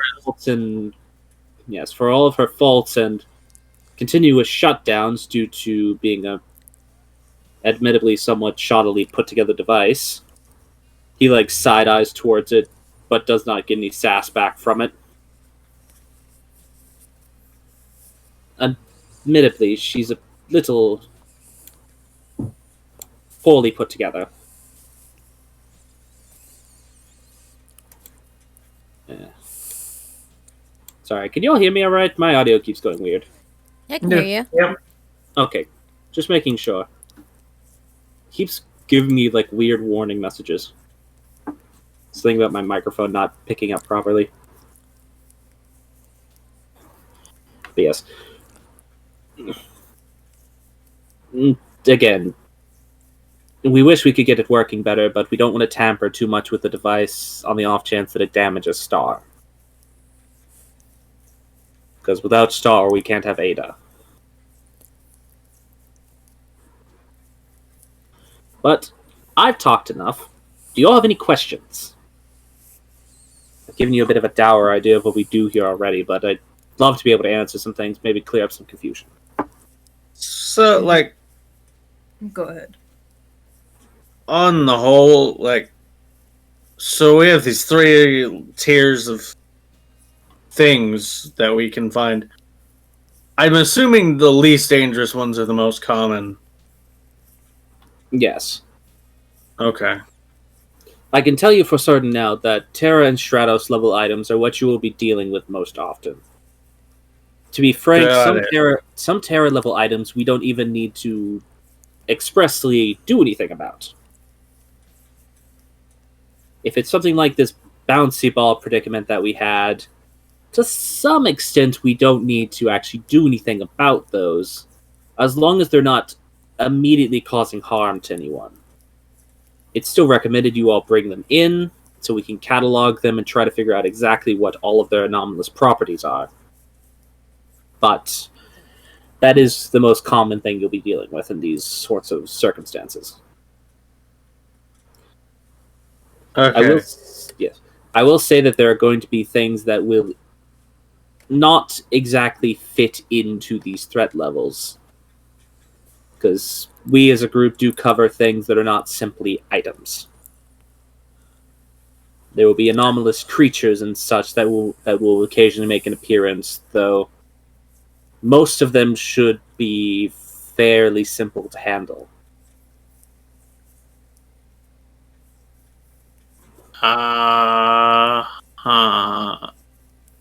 And besides, we will also afford you munitions and tactical equipment, items, and also what? My brain forgets the word. Anonymity. Anonymity. Is that when you can't be pursued by law? Amnesty. Amnesty, that's the word. Yeah, no. Sorry, that was not coming to brain. No, yeah. And a certain level of amnesty when it comes to dealing with these items, these creatures, simply because collateral damage will be a thing when it comes to fighting like that in a city. We ask you to keep collateral damage to a minimum, but to some extent it will not come back to you all if damage is done. Okay, fair. You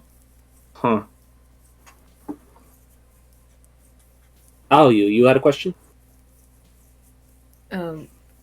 Could a new body not be made for Star? That's the thing, is simply put, at this stage, we don't actually know who built this device. Star was gifted to us by an anonymous source. The craftsmanship dates back quite a while, actually. We're not entirely sure what she's made of still. Material analysis of the metals constructed of some of those rings don't even match known metals that we currently have on record, and we're still studying them. Why was she donated to you? You mentioned that Ada was only a thing because of Star. That is actually a lovely question. That has been part of what we've been asking the entire time Ada has been a foundation. We assumed that, based on a message we were given when Star was first delivered, simply saying, make sure to keep the city safe, that it was by a concerned, essentially, we believe she was constructed through a union of magic and science by the Steam Kingdom. Because she does very much resemble their type of architecture. But it's actually, some of the materials used to construct her also are very akin to what is used in the Fey Dominion. The metals and stonework that aren't quite steel or iron in origin. No wonder she seemed uncanny yet familiar. Yes. It's a very bizarre union. It seems to have a bit of technology, magitech, and magic all blended together. So we're not entirely sure anything about it, really. But she works with us. To some extent, she is the founding member of Ada. Her and myself. As I've been with Ada since its inception.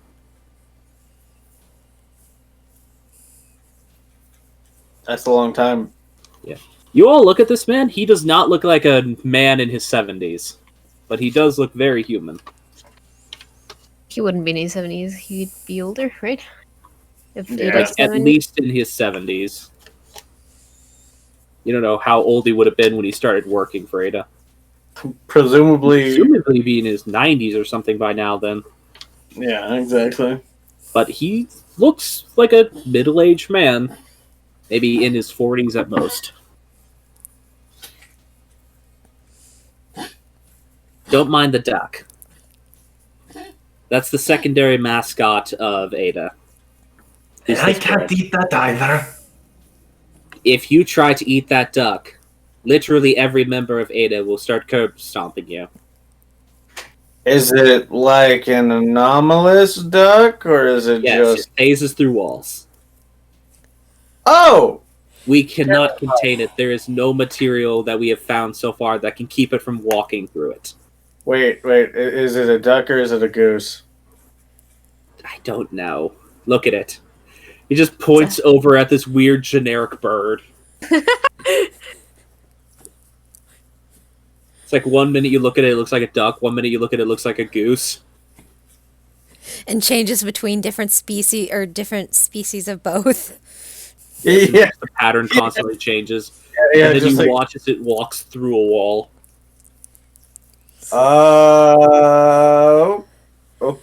Okay. Kovgum, Yes. I don't think you'd want to eat that. It might do funny things to your stomach. I'm pretty sure it would just walk out of him. Terrifying. We're actually not even certain if it's material. We think it may in fact be a spiritual creature that is for some reason stuck in the material plane. It's a ghost duck? Goose thing? The Yes. Whatever it goose. is, people seem to not want me to eat it. I don't Well, get it. Again, we're pretty sure if you even tried to bite it, it would just walk through your mouth. We can't pick it up. It walks around wherever it pleases. If you touch it, your hands phase right through it. So what you're saying is we can't pet it. Well, you can pet it, you'll just feel a weird, cold, static sensation on your fingertips. I'm assuming otherwise it's harmless. As long as you don't mind it stealing peas or grain out of your lunch occasionally. Assuming you're the type of people who eat granola or something like that. Did the duck name itself? It doesn't speak. Is it a name? We call it Captain. It can Because walk we can't control it and it controls us. So its name is Captain. through wall, but it can stick. It can decide to touch things. Oh, Otherwise, it couldn't walk. It would just fall through the ground. I mean, I guess. Listen, we don't question Captain. Yes, that's fair. And watch out, if he decides he likes you, he might follow you around. Huh. Like outside of the agency. It's very awkward sometimes when I'm trying to get a coffee on my break. And then suddenly I just hear that sound behind me. I mean, I guess so long as he's harmless, though, aside from occasional snack thievery, it's fine. Yeah, he's alright. He's more harmless. He's more harmless than Tank. I'm assuming Tank is the big pudgy cat. Yes. Aptly named for his ability to also go through anything, but in a more physical sense. Oh, yeah. It tried to go through me. It could not. Well, you're a big enough boy that he shouldn't have been able to barrel you over. Still, I don't recommend challenging him. He will test you. Still. I will come a test. You're such a strange one. Were there any other questions? How flexible is the working hours with this, place? We're technically an emergency response agency. So the hours are flexible in the sense of if we call you in is when we need you to work. Because as an actual unit, you all aren't expected to do any of the paperwork or anything of that nature that we would typically be dealing with. Oh, that's good. Okay. I'm good with that. Well, Of course, if you start doing terrible things, you will be given remedial punishment of doing paperwork along with the various secretaries of this agency.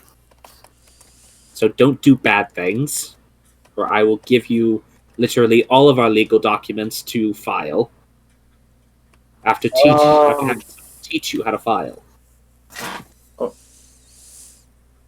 fair enough. I just mainly asked because, well, I mean, I mentioned it earlier, but I've got 2 kids, and they're fairly independent now, but, you know, they still need their dad around for certain things.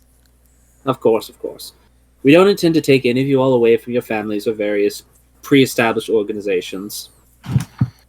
We should just ask and make sure you maintain an understanding that at any moment you could be called in to assist with whatever is currently going on, especially if you are already in the area of what is happening. Now, there are more stable positions that you can partake of here. There is, of course, always combat exercises that you can partake of if you're so inclined. We have research organizations that I feel like you might be interested in. Potentially work Okay. alongside Krista and try to understand some of these anomalous items.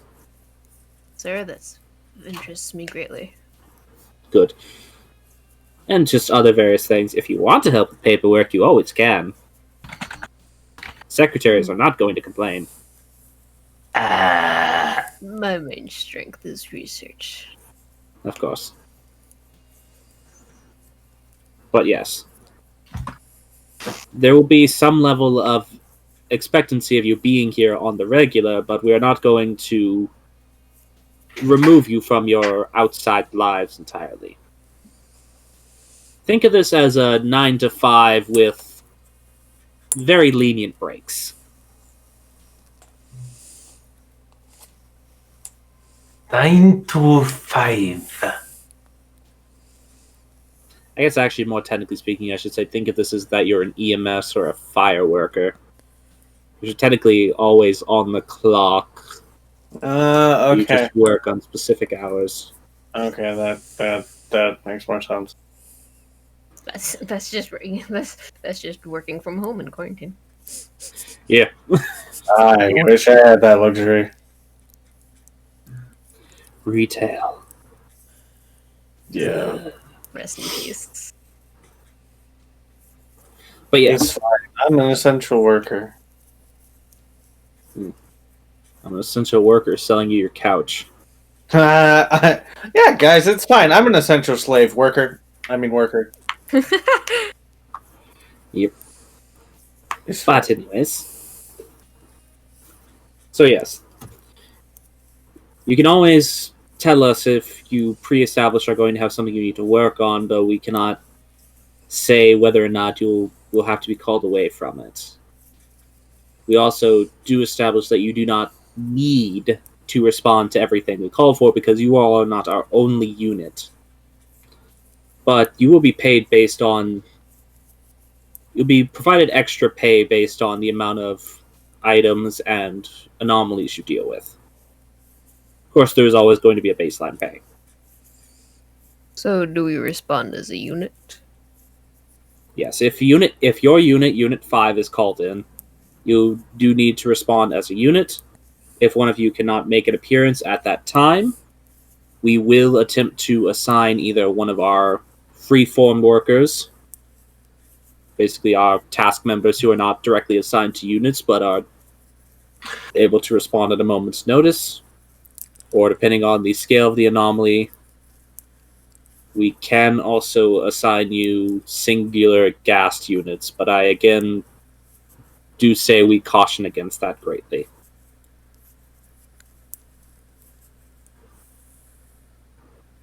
Is that understood? Yes, sir. He just looks at all of you. Yes, sir. Alright.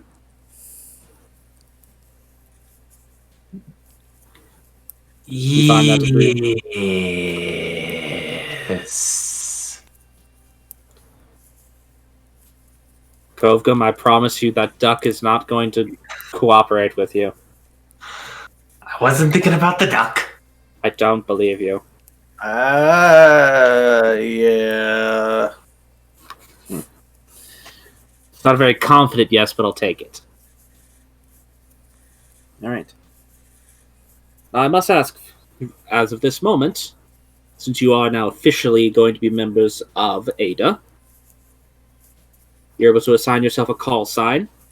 We'll get over that as we give you your respective equipments. But we do need to get to that now. Some of you I see are already equipped with some fairly standard issue armament for, I guess, your own personal purposes. I know some of you come from outside the city, so it makes sense that you'd be protecting yourself during your travels. But if any of you are not equipped, and you need to be equipped, we can give you some fairly standardized protective gear.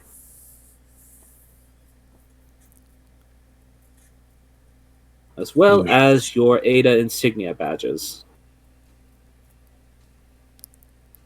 She actually walks over to the original place where he was standing next to that control panel and grabs a box that has been sitting there the whole time. He clicks it open. On the inside, you all do see 4... let me get the description for these. Yes. There are 4 silver badges that, rather than having the typical sort of shield shape that you would expect a badge to have, they have a geometric shape that I always forget the name of. I have to look up right now.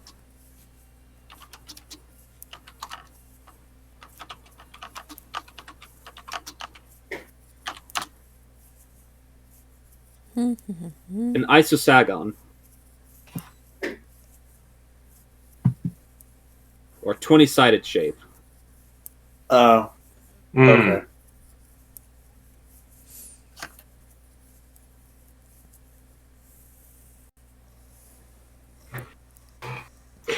So it almost looks like a circle because of all the sides. Yeah. Technically, it's the outline of a D20 because memes.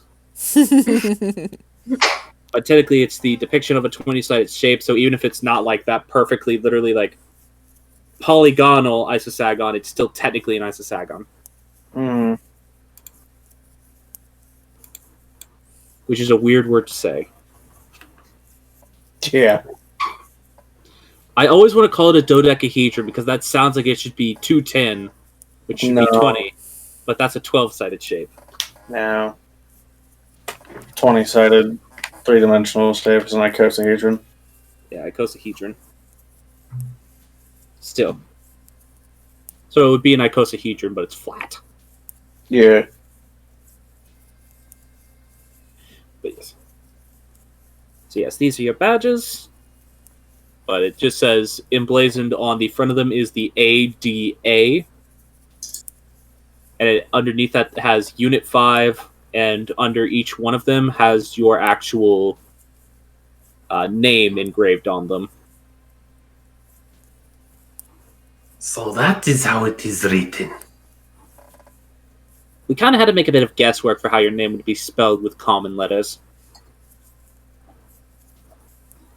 Got as close as we can, given the fact that it's not a common word, your name.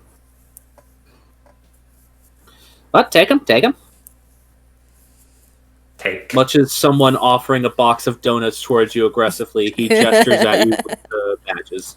Yeah, just take mine.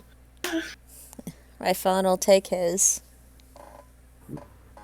I'll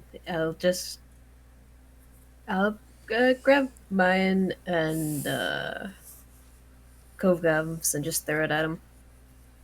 I already said take. Okay. As you went to grab it, Liu grabbed it and then threw it at you. Okay. Alright. Just to go over this real quickly, obviously these are your identification badges. You will be able to present these whenever such a situation calls for a quick display of rightful entry into locations, should you find that there is an anomaly on site. Obviously, that's kind of how badges work. You all have probably watched a cop show or two in your past. These ones actually are a bit more withstanding, considering the fact that these do permit you the rightful cause to search a property without a warrant. Though bear in mind, that does still come with potential legal backlash should you cause problems. So please don't cause problems. Secretaries are already worked hard enough. Please don't give them more work than they need. I think that's also to imply that we can't search their houses for food. Yes, no searching the house for food, only for the sake of anomalies, and that's only if you get a ping for one. In fact, if there is an anomaly on the property, is the only time in which you're allowed to invoke this right. Or if you believe there is a rightful cause for anomalous behavior. I have already been taught about how to avoid getting in trouble. Mostly involving that things that I have not claimed are usually claimed by other people. Unless they are explicitly not claimed by other people, and then they're fair game.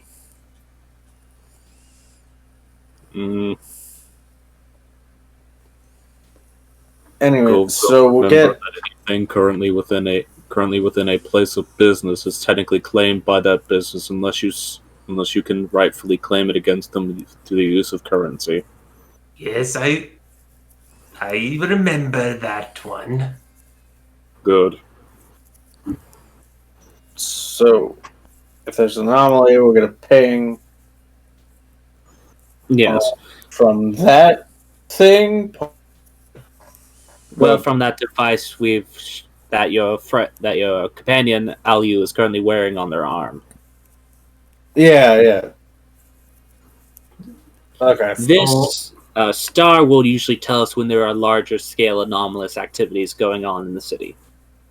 Unfortunately, her viewpoint is only such that she can detect things based on how close, and he points at the device on your wrist, how close they are to those objects. Okay, so, and then probably call whoever's closest to investigate. More or less. Okay, that makes sense. Does this mean that we have to wander the city as a group? Well, no. We'll still get reports. What I'm saying is that device will help you, whenever we receive a report, be able to more accurately track down anomalies. Or at least, hopefully, it will. Again, unfortunately, these devices are somewhat finicky. but they do work more often than not. Sound like printers. You know, that's not a terrible way to look at it. Takes a lot of arbitrary hardware to keep it running, constantly shuts down whenever it pleases, and generally speaking makes your life harder while also making it easier. Just like a printer. And an absolute pain to troubleshoot. Exactly. Oh, another feature of your badges. I'm certain you all have phones, except for you, Kovgum. We're still working on that. I don't know if you'll even be able to figure it out, though. We'll see. On the back of each of your badges, if you want to turn them over, you'll find a small button. Tapping that button will allow you to communicate to all of the other badges in your unit. Push. Hi. Hi. You just all hear out of unison coming out of your badges. Oh. Oh, God, Matt. Don't you dare do this while we're sleeping. That's nifty. Yes, it's essentially just singular communicators you all can use while on your tasks. You can adjust the volume of it by actually turning that button. And just above it is another one which does not permit communication back to the office, unfortunately. We're still getting that whole thing worked out, trying to fit all of the encryption inside there at once, but hitting that button will immediately alert us to your position if you need assistance. And we will contact you through other means. Alrighty. So I shouldn't be doing this, he says as he's just pushing the button again and again. You can only push it once. Once you push it, it stays depressed. Oh. But once you push it, you actually start hearing on one of the monitors in the room just...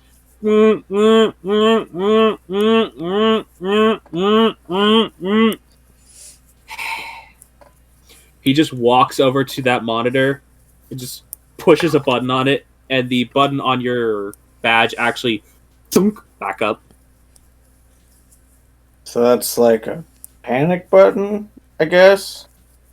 Yes, it immediately tells us that you all are in trouble where you need assistance, and will either attempt to contact you via your phones or just immediately send paramedic assistance and potentially combat assistance to your position.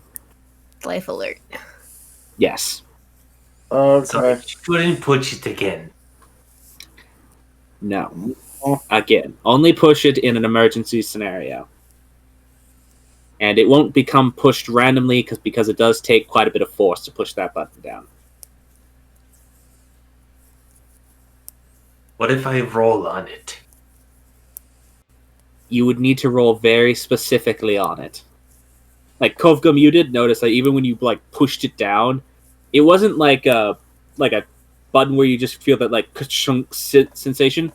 You actually had to press your finger on it for a moment before it would actually slip inwards. You had to purposely press it down for it to register and pop in. You don't know how it does that, but it seems to be able to determine if it's being pushed on purpose. Okay. Alright then. So it's just a couple of nifty features of your badges. The communication feature, the emergency feature, the obvious anonymity feature, amnesty feature, which is just sort of feature of being an ADA agent. If any of you are interested in getting yourselves equipped properly for combat scenarios and potentially going over some of your combat abilities with everyone, we can take you to the range and see what you can do. Question. Is this badge magical in nature? It is enchanted to keep itself from being damaged. Okay.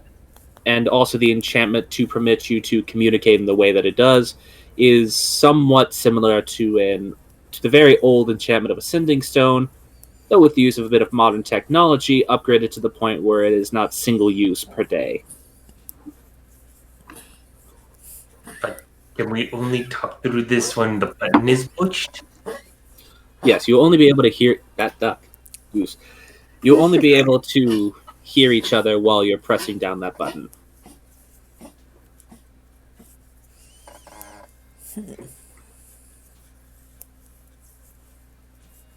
Okay. Yes, I am good for a combat. What about the rest of you? Feeling confident? I got time before my kids get off school. I could show off a little bit. Alrighty. Alright. Let's head down to the...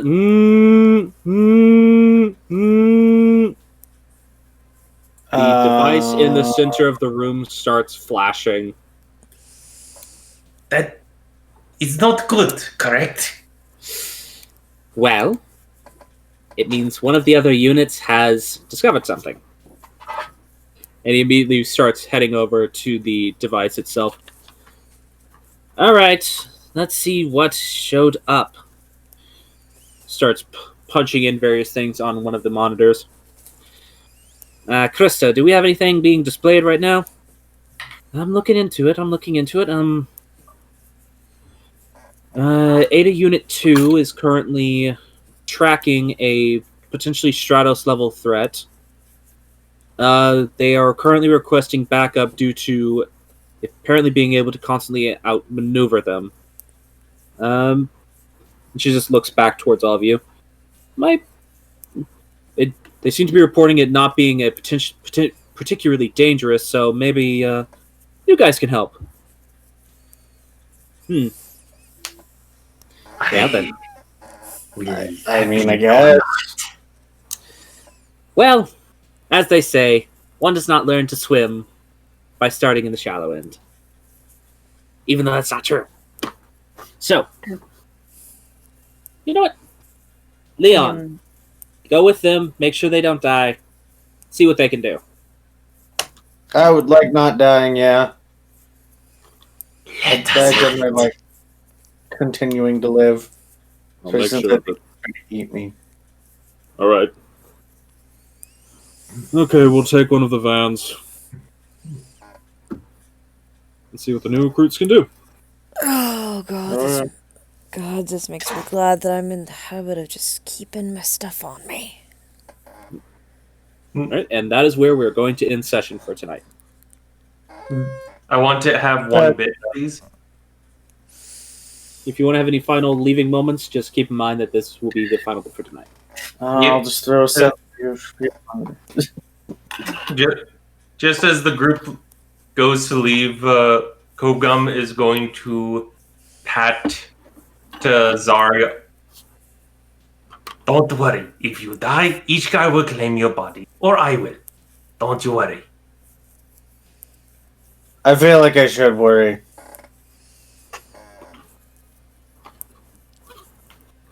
That's it. That's just what I wanted to say. Alright then. Any other final moments to leave off on? If anything, just Ryphon texting his older son, I might be late. Make sure your brother can get back in the house. You get a quick text back of K, be safe. Just will do. Alright. And that is where we're going to leave off for tonight. So, hope everyone had fun. I know it was a bit of a slow start, but kind of how these more technical type situations have to go. But I do still hope it was enjoyable for everyone. Yee. Yeah. Al, what do you think about it? Okay, I guess I wasn't speaking loud enough. Yeah, that was fun. All right, then. Yeah, it'll be a bit more action-packed next week. Seeing as we're heading towards the third, I would think so. Yes. Who is prepared to throw down, throw punches, get punched? Who knows? Bite. Maybe not punches. I just like that we can go down to the range, and then Zari just like range, right? I have that. Technically speaking, most of you would have range proficiency, and you can all use guns even if you're not proficient with them. Yeah. Just because I can use them doesn't mean I'm good with them. Yeah. I have an 11 dex. Listen, there are in fact guns in this setting which rely on intelligence and strength to use them. Okay. I was like, intelligence is not much better. However, the gun that relies on strength to use it has a potential of hurting you. Boy. Good. It's a large hand cannon that if you use it improperly, you'll take recoil damage. Basically, if you roll below a certain number with it, you'll take recoil damage. Just get me one of the great bows from the Anne Orlando Knights that fire off fucking javelins. That's an item in D&D. The oversized longbow. I know. Oh, so just a Welsh longbow? No, it's literally a longbow that shoots javelins that's made to be used by giants. Oh, okay. That's not a Welsh longbow. That is No, ridiculousness. And also like the Anne Orlando great bow, which is like the size of a man and a half. It's like 10 feet long. Yeah, it's awesome. Just give me a Monster Hunter longbow and we're good. But anyway, well, it's odd to get used to doing this on Thursdays again. Does anybody have anything they would like to shill before we sign off for the night? We have to shill the other game, but other than that, I don't have anything. Well, take care of shilling other people's things before we do that. Yeah. I got nothing.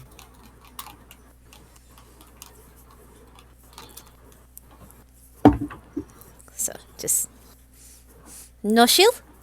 Oh, I don't have any sort of social media, so no, not really. Fair enough.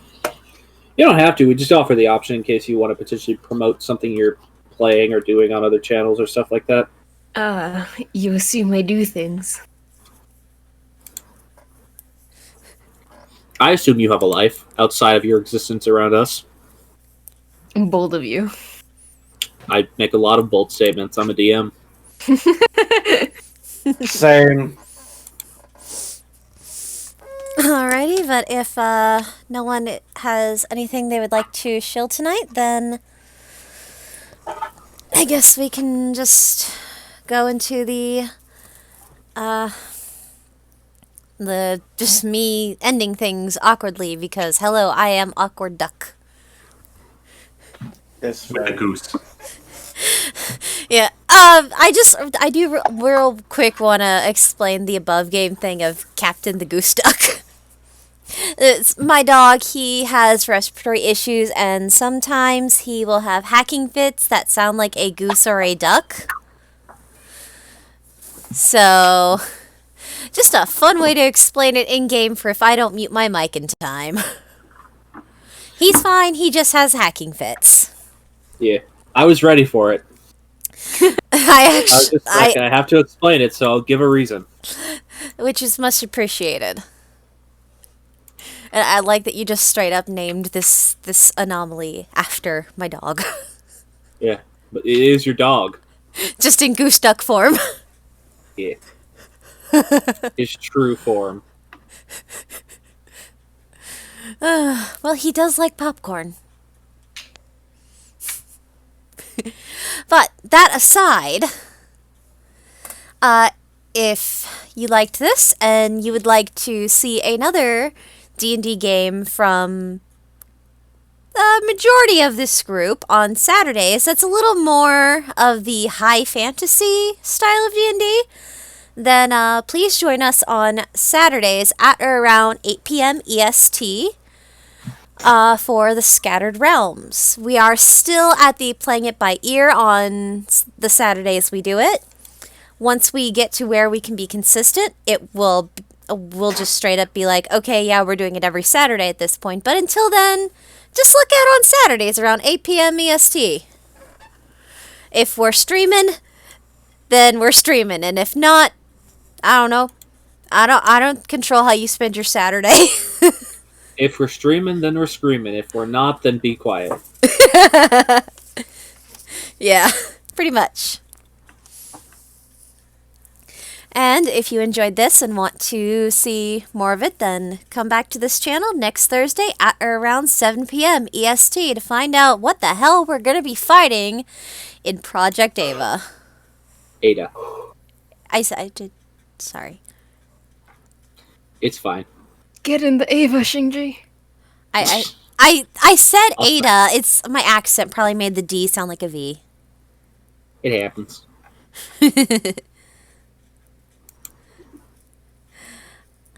All right. So with that, I think we just all should say goodnight, everybody. Good night.